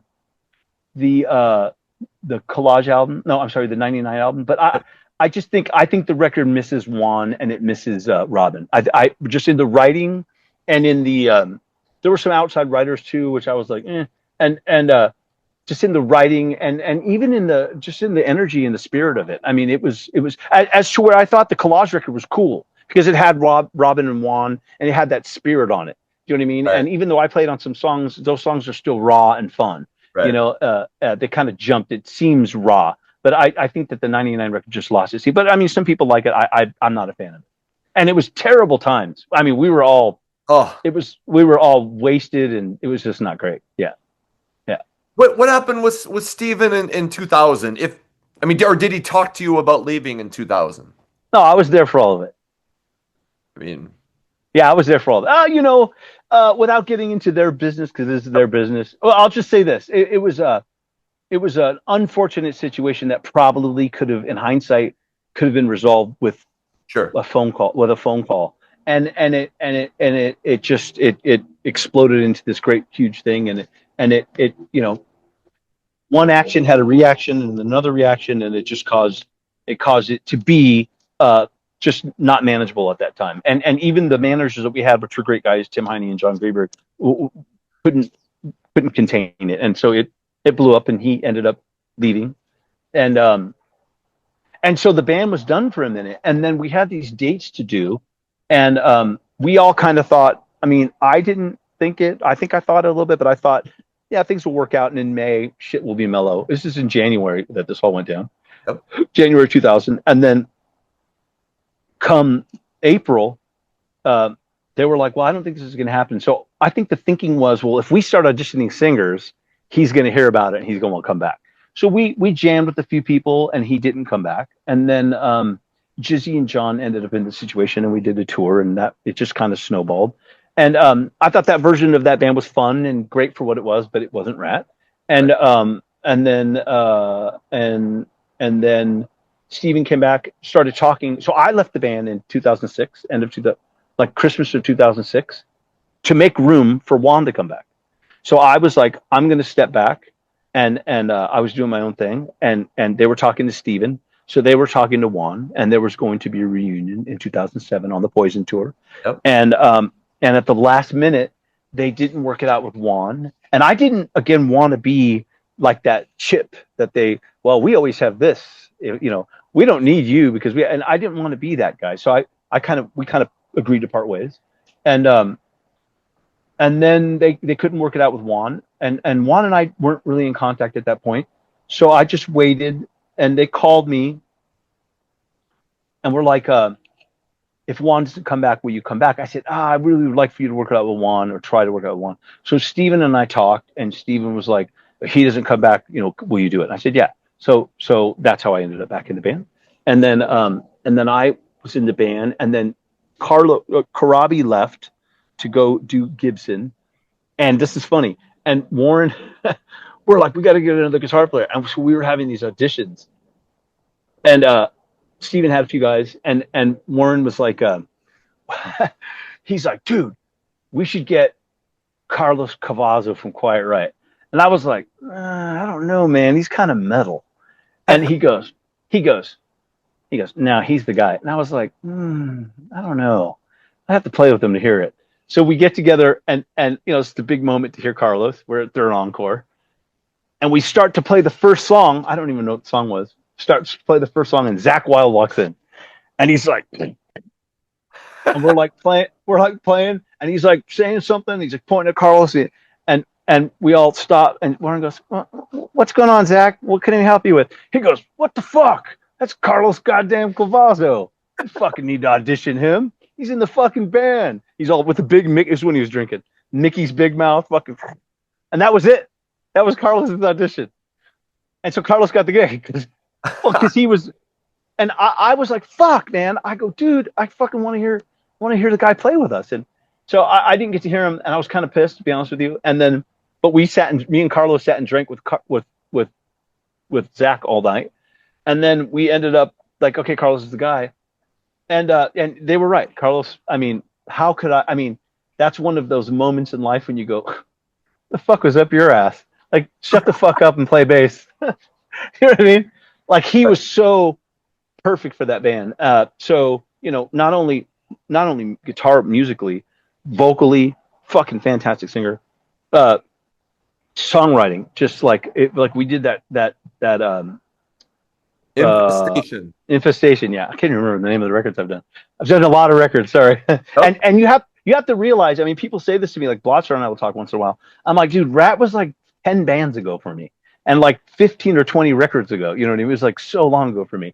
And your memory is amazing, by the way. Like, holy. Well, you know, it's some stuff I find myself nowadays going, because I am kind of an elephant, but at the same time I'm like, what? How was that? But yeah. So we did that record with Carlos, and I'm going to tell you, like, we were all, you know, we all have Pro Tools rigs. We're all like demoing our shit, and come in. Elvis Biscuit was a producer, and he was like, okay, we're going to have a songwriting contest. I thought this was smart, because I'd never written on any Ratt records prior to that. Yep. More so because I didn't want to push myself on them, because they had a formula that they did, and I didn't want to get in the middle of that shit. And so Elvis was like, yeah, we're gonna have a songwriting competition, and everybody write your songs, and I don't give a fuck what it is. And I kind of like looked at Warren and Steven and like waited for them to go, fuck no, we're not doing that. And they were like, okay, yeah, cool. And I was like, really? Okay. I was stoked that so we all would go home, and I must have wrote, I don't know, 10 songs, demoed 10. And then I mean, I'm not, I can play guitar, but I'm not Warren Martini. But I recorded, like, I just some bullshit guitars that I have, you know, some old vintage guitars. But I did this, you know, little demos, and the guitar sounded killer, because it's like this old hollow body guitar, like clean on one side with a little bit of gain, and then a dirtier one here. And it just sounded, the guitar sounded fat, and my demos sounded pretty fat. And so everyone was like, dude, how the fuck do you record those guitars? So I ended up getting a few ideas on the record and one whole song. And but we all wrote songs, my whole point. And it was fun. But we all did these really polished demos, right? Because it was hard. You know, you had to see the whole vision, or they didn't even want to hear it. Especially after the Kolodner thing. Kolodner would sit there with his feet dangling, rocking back in his chair. He'd play the first 20 seconds, and he'd go, no. You go, dude, you need to get to the fuck. I don't hear it. You didn't hear anything. Nah, not this one. We'd be like, dude, we fucking worked our asses off. Get to the fucking chorus. Nah, not that one. So we started, I was like, let's just fucking open with the chorus. You know what I mean? Just fucking give him the chorus and then the verse, and then, you know, he's not going to listen to it anyways. But he had an ear, you know, So, and Rod Kukla, who was Kolodner's assistant at the time, he's the A&R guy for, shit, what's the label called? They're saying, anyway, I see Rod all the time, and he's fucking awesome. Silver Lining Records, and I think they have Saxon and Dawkins, if other. Anyways, Rod's awesome. I love Rod. Rod's one of my favorite people in the industry. But we laugh about those times a lot. So the Collage record, the Infestation record. So we would all do these demos, and Cavazzo, he'd kind of come in, and he'd be like, "Yeah, I got a riff," and he'd fucking pull out like one of those old school, like from like school cassette players with the speaker on it, the flat ones. I'd be like, what the fuck did you get? The fuck did you get that? It's not even one of those dictaphone ones, just one of those fucking big fucking speaker. He'd be all, but I mean, riffs for days. He played us like he wrote those two singles off that. I mean, I'm gonna say he wrote them in entirety. I mean, there were some parts added later by Warren, but I mean, Carlos wrote. I mean, he just fucking knocked those songs. Best of Me, like he had that. So I had this song that was the producer. I played it for him, and he goes, "That is fucking killer." Changed the bass line because it did one of those climbing bass lines to a pattern that kind of resemblant or reminiscent of Round and Round. And so I go, okay. So I took that bass pattern off and I changed this one guitar riff and I played it for him. He goes, perfect. Play it for the guys tomorrow. Well, I fucking downloaded and put on the CD the original version. So I play it and they're like, sounds like Round and Round. No, I was like, he's like, why'd you play it? I was like, oh, I fucked up. And so, I still have the song. And I was so pissed that I go, dude, so what if it sounds like Round and Round? It's fucking Ratt. You guys are Ratt. And they're like, no. And I was like, fuck. And so Carlos goes, everyone's like, anybody else got a riff? And I'm like, come on, you guys, let's just work on my riff. No, they didn't want to hear about it. I was so mad. And Carlos goes, well, I got a song. And we're like, and I was like, oh, do you? Great. I was so mad. So he gets his little cassette recorder and plays Best of Me, our first single. Right. And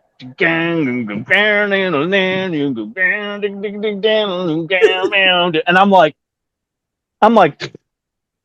right? I'm so pissed about my fucking climbing bass line. Right.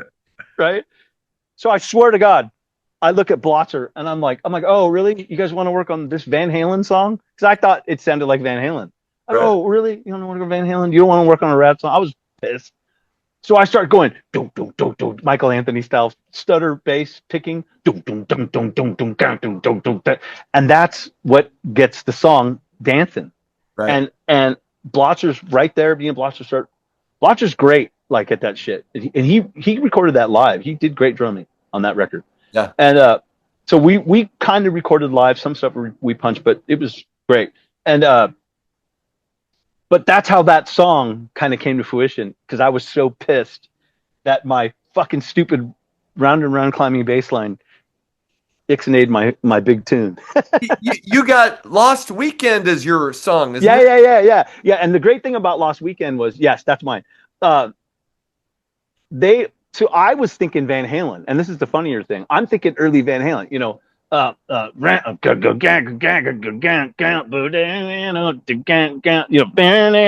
thinking Van Halen, you know, and so my demo, they hear the demo and they're like, nope, sounds. And Elvis, the producer, was like, this song's on the record, and they were like, no, it sounds like Ratt. I'm like, this is Ratt. We're in Ratt. No, sounds too much like lack of communication. Nope. And I'm just like, oh my God, you guys, this is stupid. So that song got ixnayed. So no, but this is the problem with it, is that so we would listen to each other's riffs, we would work the song up and put it into context and add or subtract and make it into what they saw as a Ratt song. And so my song didn't get that done to it, right? But their songs did. So there's collaborations on there, right? Yeah. So on my song, nobody did any. They didn't want to even play it, so they didn't play it. So when we got to the recording of the record, Elvis goes, "We're doing that song," and they were like, "No, we're not." And so Carlos came to me, and I thought Carlos got credit on it. He should have got credit on it if he didn't. But Elvis came to me and said, "Every song that's big, especially in that key of D, like you have it, has a bridge in G. So you need to do something in G." So I did this part thing in G. And then Carlos goes, and I'll reverse those notes and do this. And so I did that. So he should have Carlos did help me with the bridge. But other than that, it's mine. So I play the song for Piercy, and this is so Piercy. He goes, he's just sucking on a lollipop, and he hears it, and he goes, right on. And then he just fucking starts ripping out those vocals. And he has lyrics written down. He goes, I got some lyrics for your song. And so he put lyrics on that song without anyone hearing it. And then that we went through the Blotzer, Carlos and I recorded. I don't think Warren played on the. I mean, he was in the room with us, but he was videotaping, and he knew he was going to overdub his guitar. So I think he may have played something, but Blotzer, Carlos, and I recorded the bed track live, and then I repunched the bass, and then I left. We were in Virginia, and so that song makes the record. And so later, everyone was like, "Okay, wait a minute, your song." I wrote this part on your song. I'm like, no, you didn't. Like everyone, and I get it. I mean, it's their band. They wanted to have a say in it or a piece of it. And so that song gets, but Carlos, although Elvis Biscuit gets a credit in it because he told me about what keys to go to in the bridge, Carlos should have got a credit too, because he did help me put that into context. Yeah. Okay. Yeah, I thought I heard, so I listened to an interview. I listened to a bunch of your interviews. I thought I heard there was something about the publishing with that song, and maybe you kind of alluded to it. Yeah, I mean, I don't want to, I don't need to go any further into it. I will say Sure. that, it was, listen, that was a big reason why I left the band. Okay. It's because I felt like, you know, okay, I've been in this band for this long. These guys should be happy for me that I finally get a song on a record. But and let's be realistic. I mean, there's not really any money in songwriting nowadays. It's like publishing's not like it's not, I'm not going to send my kids to college because of that. And so I was more like, you know, really? It's fucking stupid. So I kind of held my ground because of that, and it soured some relationships, and it's all good. You know what I mean? No worries. I totally, again, like the Vic Fox thing, you see it in hindsight, and yeah, my position was probably the proper position, or the moral position, but probably not the proper position. Okay. Do you know what I mean? I should have probably just said, "Who gives a shit?" And but having said that, and I will reiterate this, I was kind of, and it's nothing to do with the guys. It was just that I joined Ratt when I was 27 years old. You know what I mean? And I was 43 years old. Right. And so the 27-year-old me, even the 37-year-old me, was ready to. I was happy to be there, but by the time I got into my 40s, I was like, I want to do something else. Like I had done Adler's Appetite in that time. Yep. I recorded a record and went and did that. That was fun because it was with my buddies and it was really loose. And I've known Steven since I was 12 or something like that. And so that was really fulfilling, not because we were playing Guns N' Roses songs, just because it was fun with my buddies. And we were making a shitload of money. I mean, Guns N' Roses is huge, and Steven was we were all partners. So it wasn't our money, really. It was Steven's money, but he split it equally with us. And so we made a shitload of money doing that. And we had a bunch of fun. And I just had my kids, and it was just a great opportunity. So I had done other stuff, and I'd played in this big Ball Stars band with Chris Slade and Kerry Kelly and Brent Woods and Teddy Zigzag and Karabi and Rob McCulley. And then we went to Europe and did it. And then I went to Europe with Jizzy and did a bunch of stuff. And so I kind of had a flavor. I kind of had a desire to go spread my wings and do other stuff. So when I left Ratt, to play in Lynch Mob. And it's not like I left Ratt because Ratt was done. We were on this long hiatus. And although some people in the band will say, "Oh, you shouldn't have said you left the band. There was nothing to leave." That's not true. Ratt had gotten booked on the 2012 M3 thing, and prior to the booking, I was called by one of the senior members and said, "You know, we got this offer. We're not going to accept it unless you're available." And I said, "Yeah, I'm available. I'll do it." And we agreed that I would do it, and I have it in text still to this day. And then Lynch Mob was on it as well, and I had said that, but they're playing a different day, and they were fine with that. And then they reached out, and then they reached out and said, "Well, you know, you're playing a Lynch Mob too. We might talk to Juan again." I said, "Yeah, man, I'm going to step aside. Yep. You know, if you want to play with Juan, fuck yeah, I agree. Yeah, this is the time for you to do it. I'm doing this. I'm really content with this." Yeah. And so I just done a Lynch Mob record, and we were having fun. You know, same shit. And then I did an interview, and they said, and they had told me they were going to work with Juan, and I said, great, or tried to work with Juan. I said, great. So I figured we're all good. You guys are doing your thing. I'm doing my thing. So I said, yeah, man, I'm not doing Ratt anymore. I'm just kind of doing Lynch Mob. I'm doing my own thing.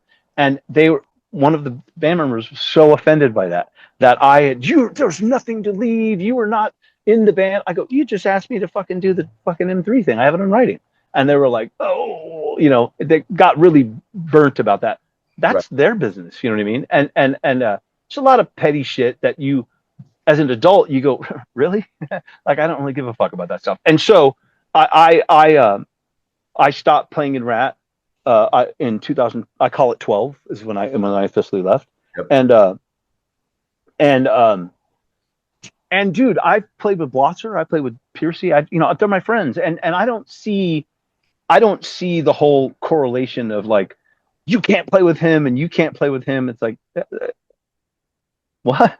You know what I mean? I'm not, again, I'll reiterate. I never, although I played in Ratt for all that time, I never considered myself in Ratt. You know what I mean? That was Juan's gig. I played with the band. I recorded with the band as a individual player. Yeah. But I've always been a hired player. Lynch Mob, I was a partner. Adler's Appetite was a partner. Black Star Riders, I was a partner. But you know, for people to come to you and say you can't do that, it's like, whoa, bro, I'm an independent contractor. You know what I mean? I don't live off of you. I don't get, you know what I mean? You're not my dad. And I think that's a bit much, you know, for someone to think they have that power and to be angry with you when you don't abide by it. It's like, huh? Wrong dude. Yeah. When you joined Adler's Appetite, that was his first foray back into playing since Guns N' Roses. Were you apprehensive? Because I mean, his reputation at that time was. I knew him when we were young, and I knew a lot of people that partied and had that lifestyle, and I had run into him through the years, and I'd played with people that were on those heavy drugs like that. Yep. Although I never did them. I and the group around us, Kerry Kelly, JC Pearl, I felt like we were a strong enough core that we could support somebody like that.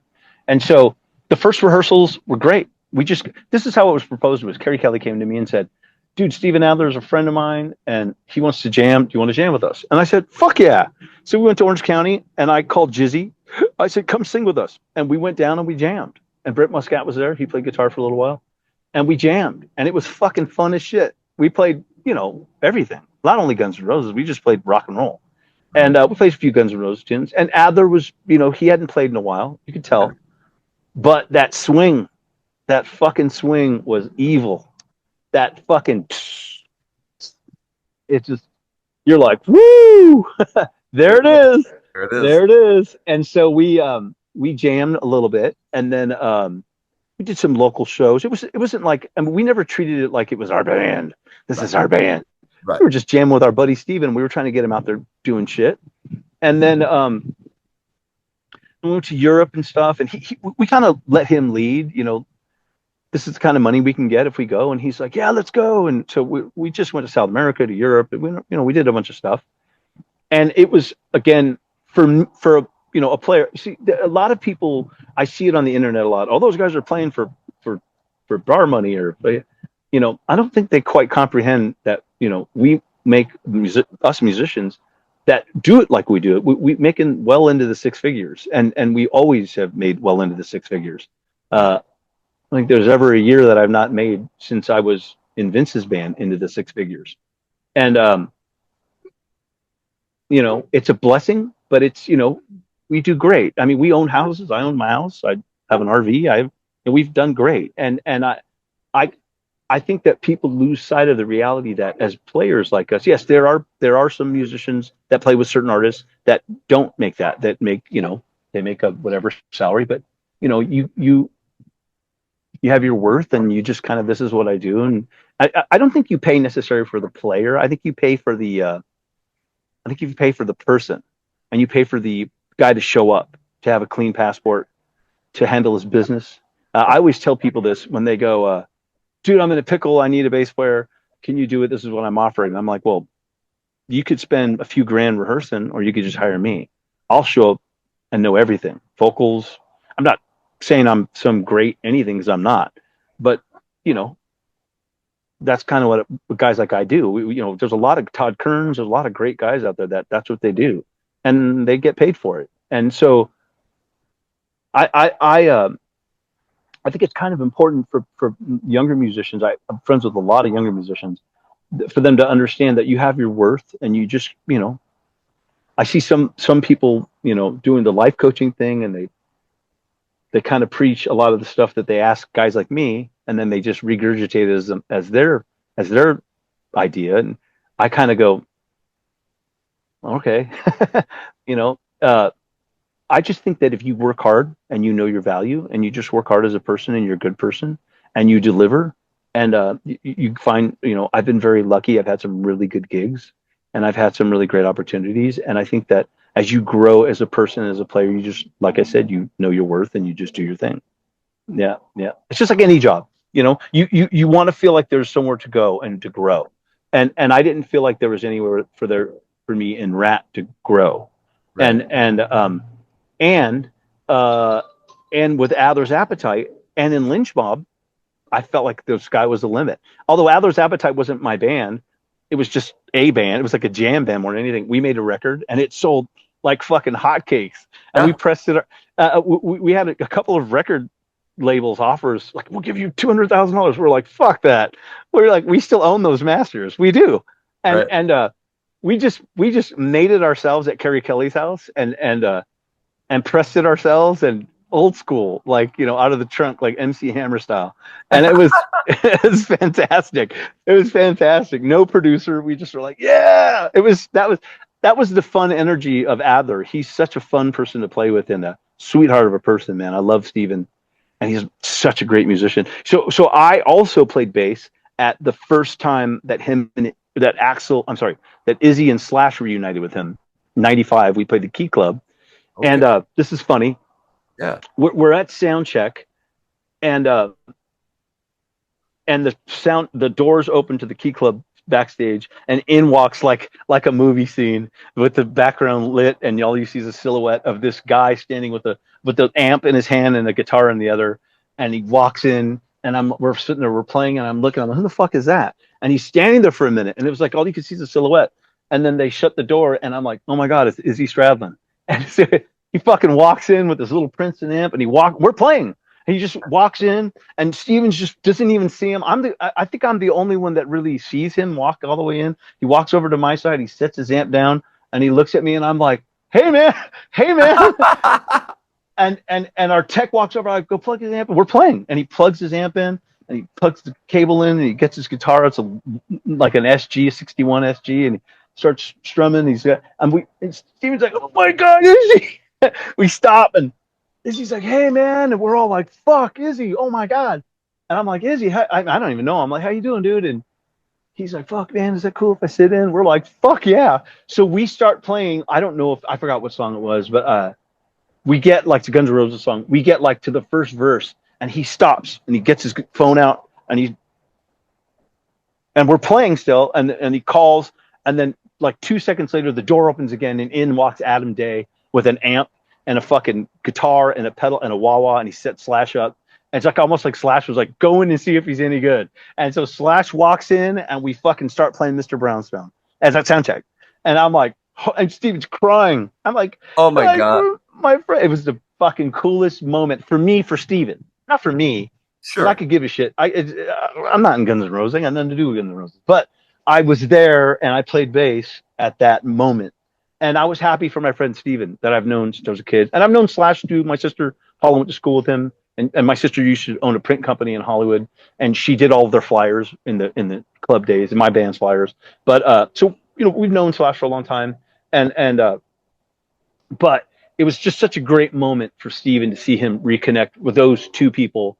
And I wish Duff was there, but he wasn't. And so that first time in 2005, I was there for that, and it was fantastic, man, to see him reunite with his friends. Yeah. So we played that night. I think we did like 6 songs with them. Sure. Yeah.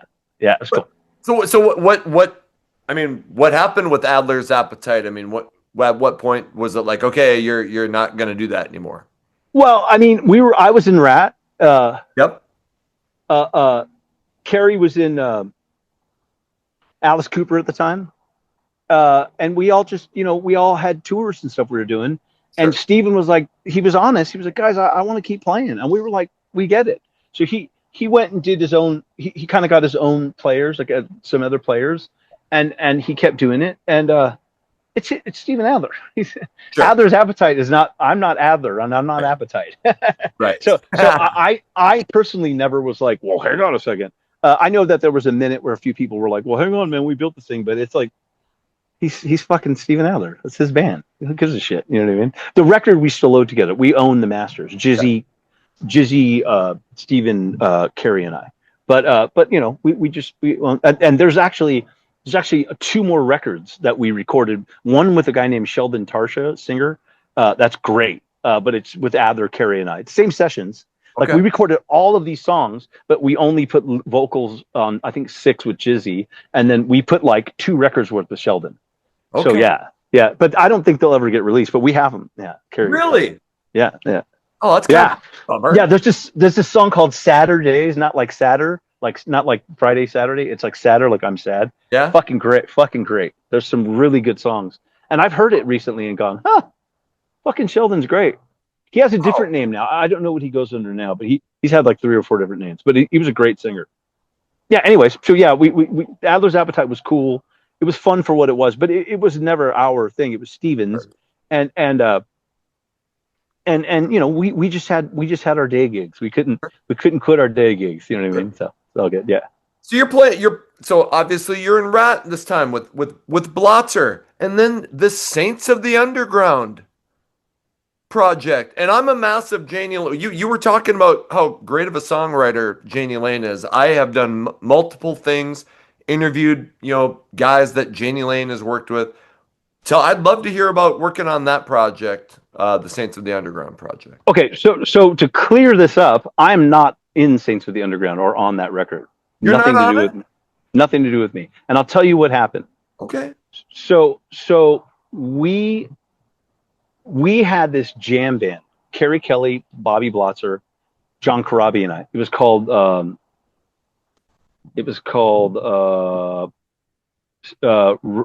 some stupid name. Sure. Angel City Outlaws. Yes, I remember that. Angel City Outlaws. It was just a jam band, like a corporate jam band. Yep. We would play Cat Club, whatever, covers, Bowie, whatever. And so Corabi left to go do something, and Janie got involved. Okay. So Janie would come in. No. Let me stop. I'm incorrect in saying that. Okay. In the 90s, late 90s, Janie, who I've known forever since I was, we were all younger, he called me and said, "Hey man, I'm putting together a jam band." This is how it happened. And I would love for you to play bass. And I was like, fuck, wow, really? Me? Like, I love Janie. He's such a talented cat. As a matter of fact, the week before he died, he was in this house. He was here because he died right down the road from me, and he lived right up the street from me here. Really? And so he would come to my house a lot right before he died. And I'll tell you that story later. But okay. So he called me and asked me to be in his jam band. I said, "Sure, man. Okay, cool, great. Yeah. These are the songs I want to do." And I said, "Cool." So he sent me the list, and we got together in the studio, and that's how I met Kerry Kelly, and who's playing guitar, Mike Fasano, who's playing drums, and who else was in the band? It might have been, I think it was Danny Wagner, who was in Warrant, play keyboards.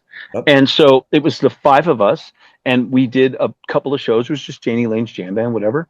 And he would always challenge us, like every day, like, learn this song on the way to the gig.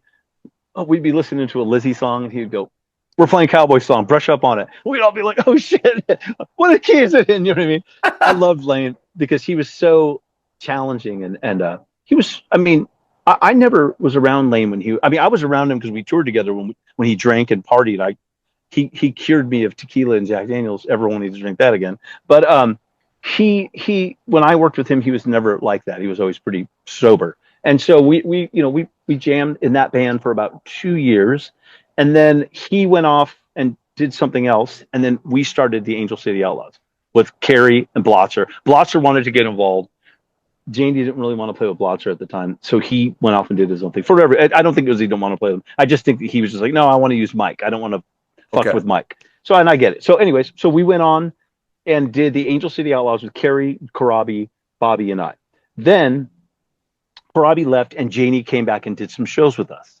And by that time, I was doing another thing called the Big Ball Stars with Brent Woods and Robin McCauley and Chris Slade and later Brian Tishy. And anyways, so I'm doing that. So Janie did some shows with that as well. Anyways, just very incestuous, all the musicians, you know what I mean?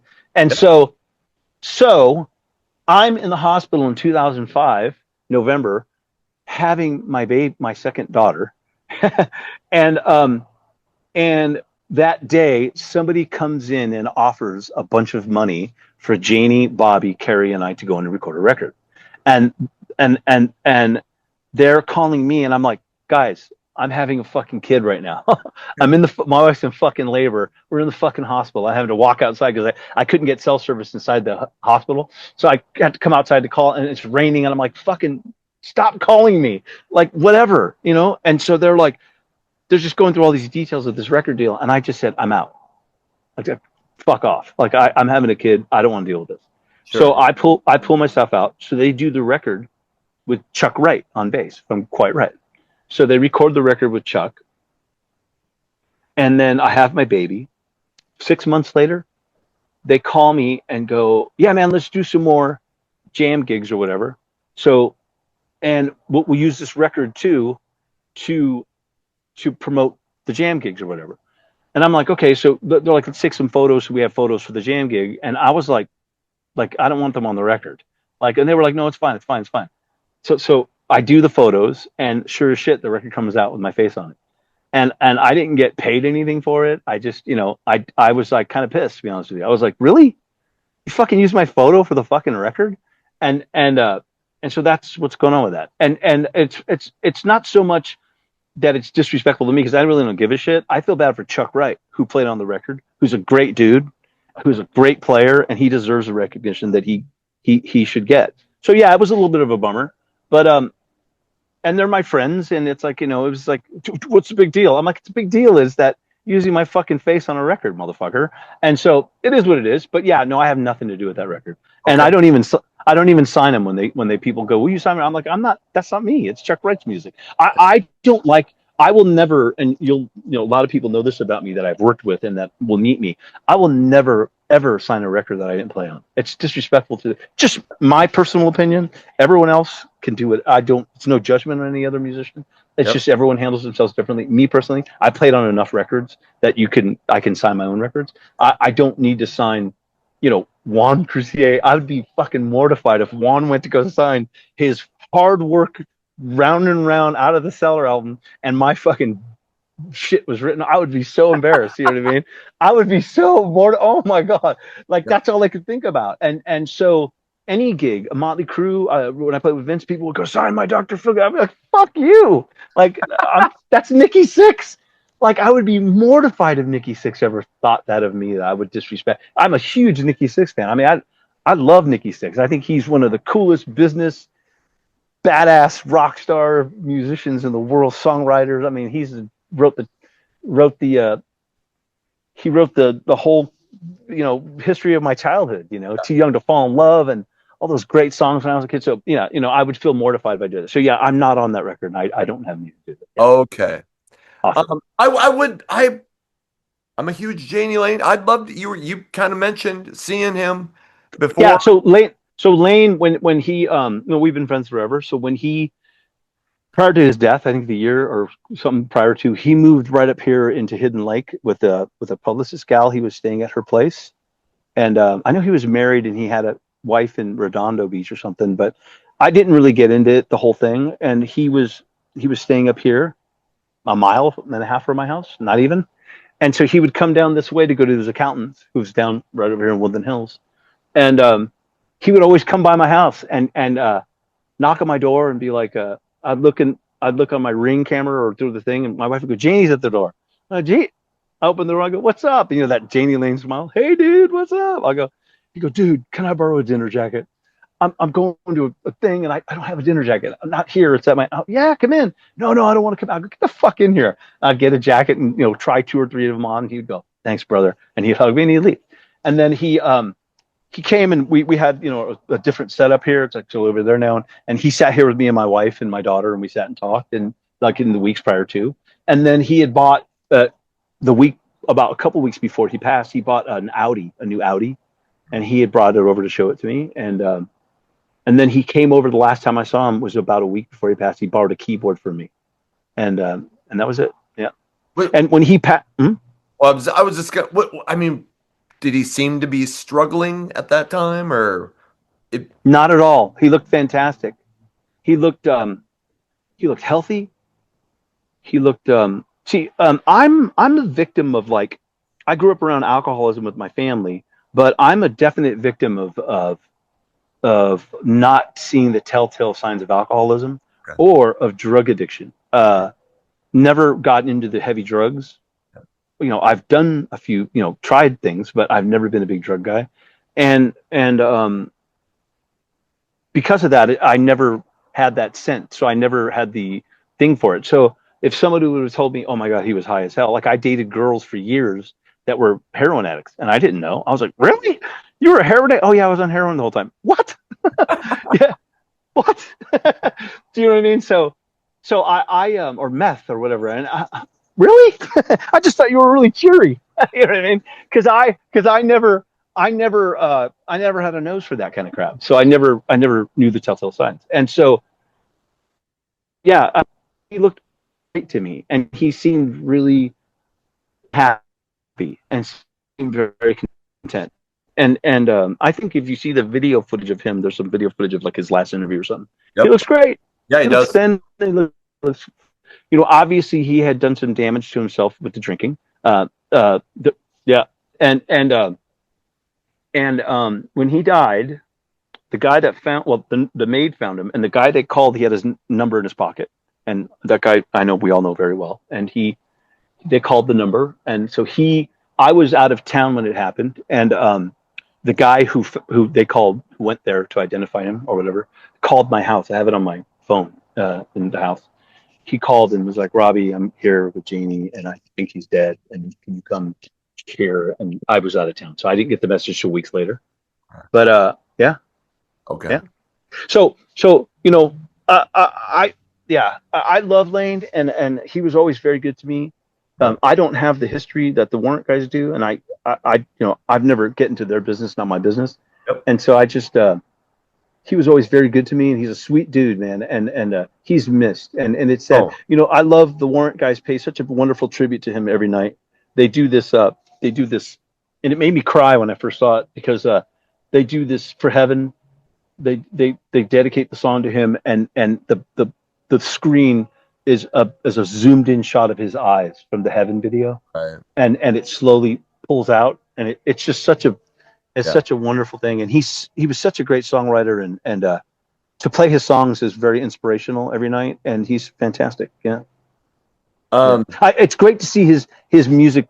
It's great to see his music living on, and other generations, and those guys do a fantastic job. I think Robert Mason's amazing. Yeah, he is that guy. He was the right choice.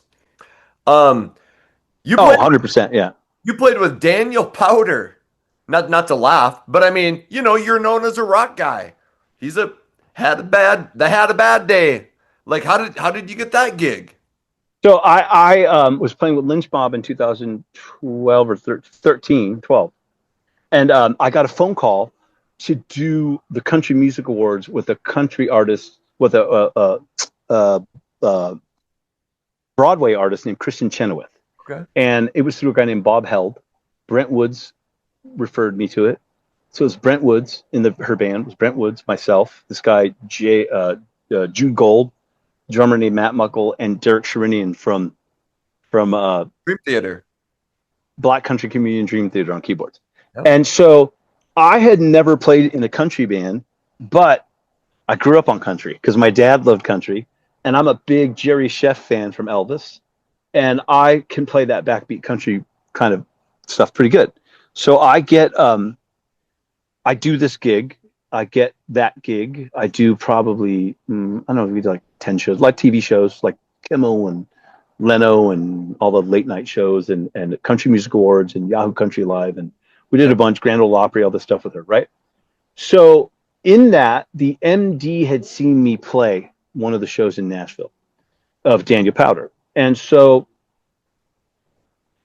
Larry Moran is tour managing Daniel.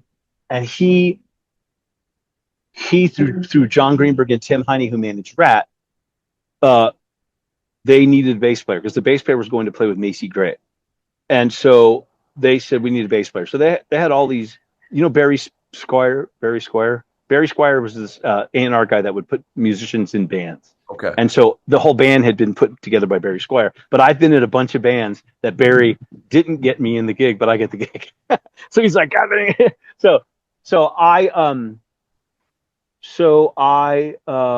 Larry tells me to come down Monday to rehearsal. I went down. The drummer was Paul Allen, who played on just a lot of funk and soul records. Fantastic drummer, very quiet guy, man of very few words. And they have all these bass players auditioning, and I just came in, you know, just like I look, and just played bass and played with Paul. Paul and I just played together. And Daniel Daniel, I don't know if people know this about Daniel, but he is a fantastic musician. He knows his songs. He knows his keys. He plays piano. He's a fantastic musician. I mean, he's not fucking around.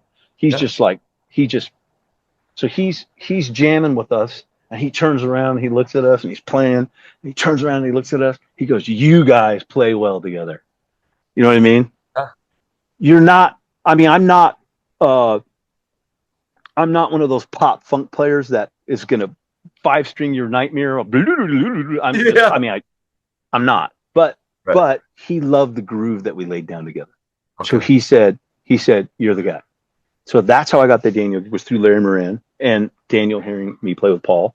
And so I did a lot of touring with, I went to Europe and China and Russia and all over the world with Daniel a few times. So I did that gig from 2012 to like 15. I did it while I was in Black Star Writers too. And he was fantastic, man. We went everywhere. And talk about a real musician. I mean, that guy is like a super songwriter, super talented songwriter. But he, again, and talk about challenging. He would go. He'd play the show, and he would walk off stage for the encore, and he'd come back and go, "We're gonna do Bad Day in B." I mean, he'd transpose shit, and you had to, when you're a bass player, you lose the low notes the lower you go. The transition, so if you're in D and you're going into B, step and a half, you lose all your low notes. So, I was having to compensate, but he would throw that challenge at you. You had to transpose on the fly. And so I loved that gig because it was a lot of that, a lot of pop, which I love pop music. I love, like I told you, and go back to my childhood, I knew all these different styles of music just because I loved it. Not because I was like not a diehard Maiden fan or not a true metal guy. I just had those other styles, which paid dividends for me later when I joined Black Star Writers. Because the different styles that I had experience in playing, and not that I was so well versed in them, but I always consider myself just a player of the moment. Like I play whatever is in the moment, and I'll sit here and play. I play every day for hours, and I play all kinds of different music. Like if it's not Otis Redding one day, it's the Black Crowes. You know what I mean? If it's not the Black Crowes, which are kind of fit, I'll play Elvis. I'll play Elvis's hits from the top to bottom, Jerry Chef bass. Really? Oh yeah. Oh my God. Yeah. I just love to play R&B music. Like I love Curtis Mayfield, so I'll play any Curtis Mayfield. But then I'll find myself doing Iron Maiden day. I'll do Iron Maiden all day. Iron Maiden, just working on my Maiden shreds and Geezer or whatever. Whatever. I just love to play. Warrant. I subbed for Warrant. So in the dressing room, Robert Mason, who's a very talented musician, he'll start humming, moving on up, and I'll we just start playing, figure it out. And he has an ear, and I'll play like a note, and move my finger. Oh, that's it. Yeah. I mean, I love music, and so any style of music is music to me. So yeah, I played with Daniel for a long time, and I did some videos with him, and it's great. He was a great artist to play for. And the only reason I stopped playing is that, Daniel is a free spirit musically, and he wants to play with different musicians like I want to play with different musicians. So he would go, "Hey man," he would tell us at the end, "Guys, I love you. I'm gonna get into the band next year." And it was like, cool, man. I always respected him for that. Yeah. And he had this piano player, Adam Perry, who's just fantastic. He's a producer, just great musicians. Chris Ratt, who plays with Chelsea Ballerini now. He's played with her for years, played with Ariana Grande. Just really great players. And so it was cool to play in that style of music. And then from that, I was doing that. I kind of was like wanting to stay in that synth bass, funk bass, 5-string bass. And then Jimmy DeGrasso called me for Black Star Writers. Okay, I was just gonna say, well, yeah, went from there to Black Star. So how does that? So I had played with Kerry Kelly. So Kerry Kelly and Rudy Sarzo had a band with Tim Ripper Owens in his European band, and they had done a record, and they were doing corporate gigs with James Kotak on drums. God bless James. Yes. And they had these dates in Russia and Europe, Eastern Europe, and they were like, "Rudy can't do them. Can you do them?" So I went and did them, and James couldn't do. So I did the first tour with James, and then we came back, and then they went back, and James couldn't do it, so they got Jimmy DeGrasso. So I met Jimmy DeGrasso, the legendary Jimmy DeGrasso, and and we played together. And whatever. I mean, it's not like that big of a deal, but some people it is. I can play with pick or finger or thumb or whatever. And so, some of the songs are pick and some of the songs are fingers, and some whatever. So I just do whatever, and I can sing the high harmony, whatever. And so we do our thing, and I play with Jimmy. We do, I don't know, a month and a half of dates, and we come back. Not a big deal. A year later, Jimmy calls me. It's 2014. 14? Yeah, 14. He calls me. He's like, "Hey, man, it's Jimmy DeGrasso." I go, "Hey, Jimmy, what's up?" He goes, "Can you play with a pick?" And I go, "Oh, yeah, I played with the pick with you." "Oh, you did?" "Oh, yeah." "Oh, okay." "Well, okay, I got this gig. You can't tell anybody, but like we're coming in town next week, and we're looking for a bass player. We need somebody to play with the pick. And can you sing?" I go, "Yeah, I sing the high harmony." "Oh, yeah. Okay, great. I'll call you back." And so he calls me back, goes, "Yeah, man." So he doesn't call me back. And then, a couple days later, he calls me and goes, "Yeah, we're playing in Corona tonight, Corona, California, which is like an hour and a half for me, 2 hours. Can you come down and meet the guys?" And, I'm like, all right. So what's the band? He's like, Black Star Riders. And I'm like, okay. And I didn't really know much about him. I mean, I kind of knew some of the stuff. So I drive down, I meet the two managers, and they were great. And then I meet Ricky Warwick, and I'm like, oh, wow, fucking proper Irishman, kick ass. Yeah. And then I've met Damon before, but we reintroduce ourselves and we talk. And then I've met Marco before, and I replaced Marco. Marco played bass on Daniel Powter's record. Oh, he did? Yeah, he played on a few songs on this record. Wow. Yeah, Mendoza did. And then he played in Lynch Mob. So I kind of had replaced him in those two things, or we had swapped spit on those two gigs, right? So we finally meet each other, and he's like, "Hey," Marco's fantastic, man. He's a ball of energy and just what a monster player. So he's like, "Hey, bro, what's up? Good to meet you." And we would go in the back lounge and we sit down, and so I realized, oh yeah, Scott Gorham, fuck Thin Lizzy. I love Thin Lizzy, one of my heroes, right? So I'm ready for this Englishman to walk back and give me the Irish, English, whatever. And he comes back and he's like, "Hey man, how you doing? God damn, you look like Marco's grandson." Marco goes, "Hey!" We both start laughing. I go, "Dude, where are you from?" He goes, "I'm from Glendale." I go, "Glendale? You fucking Thin Lizzy from Ireland." He's like, "Yeah, no, I'm not Irish. I'm from Glendale." I'm like, "Glendale?" I was blown away. He's like, "That's why they call me the Glendale Gunslinger." I was like, hello. So that's how I met those guys. And then about a week later, they came here into town, and I went up and I auditioned, played with them at a sound check at the Canyon Club here in Agoura Hills, and fucking Snake Sabo, they were out with Skid Row. Dave Snake Sabo fucking walked right in front of me the entire time I auditioned, going, "Fuck you, you suck, fuck you." And I'm like, oh my God. So I do the audition. It's like 5 songs. He's like, "Fuck you, you fucking blow." He gives terrible head, just fucking me over the whole time. It was great. So perfect, right? It's fucking great. In between the songs, he'd walk way back over the venue and be like, "Dan," he'd be like, "That sucked, the bass player's lame." So we I auditioned, and they literally, I swear to God, the last note they go gong, and then they go, "All right," they all put their guitars down and they walk off stage left. And I'm just standing there with the bass on, and I'm like, okay, I guess they didn't get the gig, right? They didn't say anything to me. I turn around, I look at Marco. Marco's watches them walk off. He looks back at me, he goes, "Fuck those guys, bro. You played great. Good for you, man." I was like, oh, how embarrassing. Like, okay, I guess I didn't get the gig. I go, "All right, man, thanks." I give Marco back his cable, and I'm like, "All right, man, thanks." I put my bass in my bag, and I fucking get in my car and I leave. And so I go home, and they were playing that night, and Jimmy's like, come to the gig. And I was like, I'm not gonna go to the fucking gig. I didn't get the gig. I'm like an idiot, you know what I mean? "Hey guys, thanks for letting me play with you. Sorry it sucked." You know what I mean? I didn't want to be like that guy. So I was like, fuck, I'm not gonna go to the gig. So I didn't go to the gig. So Jimmy's calling me. He's like, "Dude, where the fuck are you?" And I didn't even have my phone on. I was just like, whatever. My wife and I are watching a movie. And then the next day, they were going to Japan the next day. So they go to Japan, and I didn't hear from them for like, I don't know, 3 days. And so he calls me. He's like, "Hey man, I got some bad news for you." And I go, "No shit, Sherlock." Like, I can tell the way you guys walked off stage. He goes, "The bad news is you got the gig. The good news is you got the gig." I go, "Really?" And so here's the deal.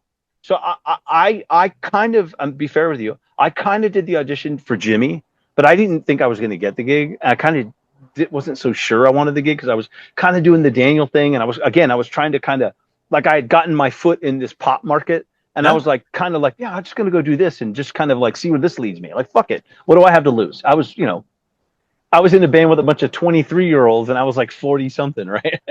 and so I was kind of digging it, and so I was like, I had a line on a few other gigs, and I was like, okay, well, let's talk when you get back in Japan. So the manager calls me and goes, all right, you're in the band. And I was like, all right, so, all right, I'll do a tour and see how it goes. So I go to Europe, and I go to England. We rehearse, and I do the first tour, and it was fucking awesome. I mean, what a great band, what a great bunch of guys. Yeah. And then we do, so I joined in May of 14, and then the end of summer, we go to Nashville and we do the Killer Instinct record. And we recorded with Nick Raskulinecz, and it's a fucking badass experience. And what great musicians, and they were very receptive to me and just me playing in the band, and I recorded the bass pretty quickly. We did that record in like 2 weeks, and it was just done really fast, and it was really easy. And then the record blew up in Europe, in the UK and Europe. I mean, Finest Hour really took off for us, and did really great on the radio. And so I stayed, and before I realized it, 10 years went by. and so we were the classic case of a bunch of older dudes doing a band that was financially lucrative, and we made a lot of fucking money, right. But it cost us a lot of money to tour because we refused to go out there and get in a van and not take any crew. So we took 2 buses, and we took a semi truck, and we spent the money, and we lived lavishly, and we had a huge crew, and it we made great money, but at the same time we probably could have been multi-millionaires from it, and made it more sustainable, but we just refused to do that to ourselves. And so, members got other opportunities, and which I respected, and they went and did their own things. And so now it's like we kind of made a decision. Let's just put it to bed for a while. Scott's getting older, sure. and so the band's not over. We still owe a record to our label, and we're just kind of taking a break right now. Yeah, so we'll see what happens. Yeah. You guys put out 4 albums between 2015 and 2023. I mean, that's. And I recorded 3 Ricky Warwick solo albums or something like that, or 2 or 3 solo albums. I mean, Ricky is a machine. Yeah. That man is and what a great songwriter, and what a great guy. And he's truly a one of a kind to me. Him and Damon worked so well together. And Christian Martucci did our last 2 records. What a great writer, and a great guitar player, and a great friend, and a great person. I mean, they're just such a great bunch of musicians. I love the opportunities that I've had in that band. Right. And just Ricky Warwick, man, he's such a great writer. And I just played with him and Keith Nelson. You remember Keith Nelson from Buck Cherry? From Buck Cherry. Yeah. So Keith Nelson and Ricky, when we were looking for a guitar player when Damon left, and I'm going to tell the story, and they're going to go, fuck you. But I got to tell it. It's funny. I had met Keith Nelson. I did a Sebastian Bach tour. Brent Woods needed a bass player last minute for Sebastian Bach, and I knew the song, so I did the tour. And it was with Buck Cherry. And so I met Keith Nelson, and we became loose friends. It was cool. And so when Damon left the band, Black Star Riders, I was like, what about Keith Nelson? And Ricky was like, no, yeah, let's just check him out. And I was like, all right, cool. So I called Keith, and Keith's like, I don't know, man, I'm producing. I left Buck Cherry. I'm not really wanting to tour. And I said, well, let's just get together and meet. So we met at Barney's Beanery. And I swear to God, when Ricky and Keith saw each other, it was like, Dreamweaver. It was like kindred souls. Not only because they both, are very common in their image, but musically, songwriting, those guys are freaking perfect together. I mean, they've written some great records together and recorded some great records together. And I just played with them. Ricky just released a new record that Lita Ford's on one of his singles. Oh. And I did the album release party here in LA. It was Keith, his brother, who's an amazing drummer, Michael, amazing singer and drummer. I was like telling the Warrant guys he should be their sub. Just a great drummer, great guy. And Ricky and I, we played this gig and on top in Hollywood, on top of a hotel overlooking all of Hollywood. It was awesome, and it was just great to play with Ricky again. You know, Yeah. he's such a great musician, and that's kind of what's going on with Black Star Writers. We're just kind of got it in bed right now. We're not saying no to anything, but we're definitely not going to do any tour today. Yeah, sure. I'm sure there gets to be a point where the travel has got to get difficult. I mean, I just assume, you know. I mean, not for me. I'm a machine, man. Sure. Yeah. I do it every weekend. I love it. I still love it. I still love playing. I still have the desire to play. I'm still driven by playing, and yeah, it's good. Definitely. So the last thing, and thank you again. No worries. And this has been awesome. And I have laughed and smiled more in this fucking interview. You have just been hilarious. So, in 2021, you start filling in for Jerry Dixon, who you had been bass teching for when you were a teenager. So how did they reach out and ask you to fill in? Jerry and I have been friends since I was 15. Like I said, 14, 15. I worked for Jerry, and we've been friends forever. And he just kind of at his, he had some things happen in his personal life. He asked me to help him in 19. I did one show, and then I was out with Black Star Writers. And then during the pandemic, he just reached out and just asked if I would be interested in helping him out a little bit more. And so I did, and it's just kind of turned into what it is. Jerry is the bass player in Warrant. It is his band. I'm not in Warrant. I simply fill in shows that he asks me to fill in. And right now it's about 95% of the shows, 90% of the shows. But he definitely plays in the band. He is the bass player in the band. He records with the band. He writes with the band. He's just, we're all in different points in our life. And music is, you have a relationship with music. It's very personal. And sometimes it's, you have the desire or the ability to go out and do it full time. And sometimes you don't. And so he has been very generous to me, and they've been wonderful to me. And I love those guys. It's the greatest gig I've ever had. It's the nicest, most easy, great guys, great songs, great group of people. And I just am very lucky and blessed to be here. So yeah, that's where I'm at with it. Yeah. Do you have, and not asking you to speak for Warrant, but do they talk about recording new music? And I mean, I have no idea. Okay. Yeah. I have no idea. It's not even, I don't have those conversations with them. The relationship is way, because I've known Eric again since I was a youngster as well. I've known my gardener said, I've known, well, you get to hear the gardener in the background. I've known those guys since I was a kid. So we just kind of laugh at each other and have fun and play music, and it's all good. So, yeah. Sure. Yeah. Okay. And we've been through, is there anything that I missed? Anything that you're like, hey, before we go, I'd like to tell people about this? No, I'm not doing anything. I'm 56 and I'm just enjoying my life right now. Is there any, where can people follow you? What are the best places? Facebook. Yeah, you could get me on Facebook. Real Robbie Crane is on Instagram or on Facebook. Just I'm on there. I'm not a big social media guy. I'm a little old school, but sure. You just go in. You can check in on stuff, what I'm up to, and what I'm doing. Absolutely. Okay. Awesome. Robbie, you have been so gracious with your time. You have an amazing story. Thank you, brother. Awesome. Thank you so much for coming on.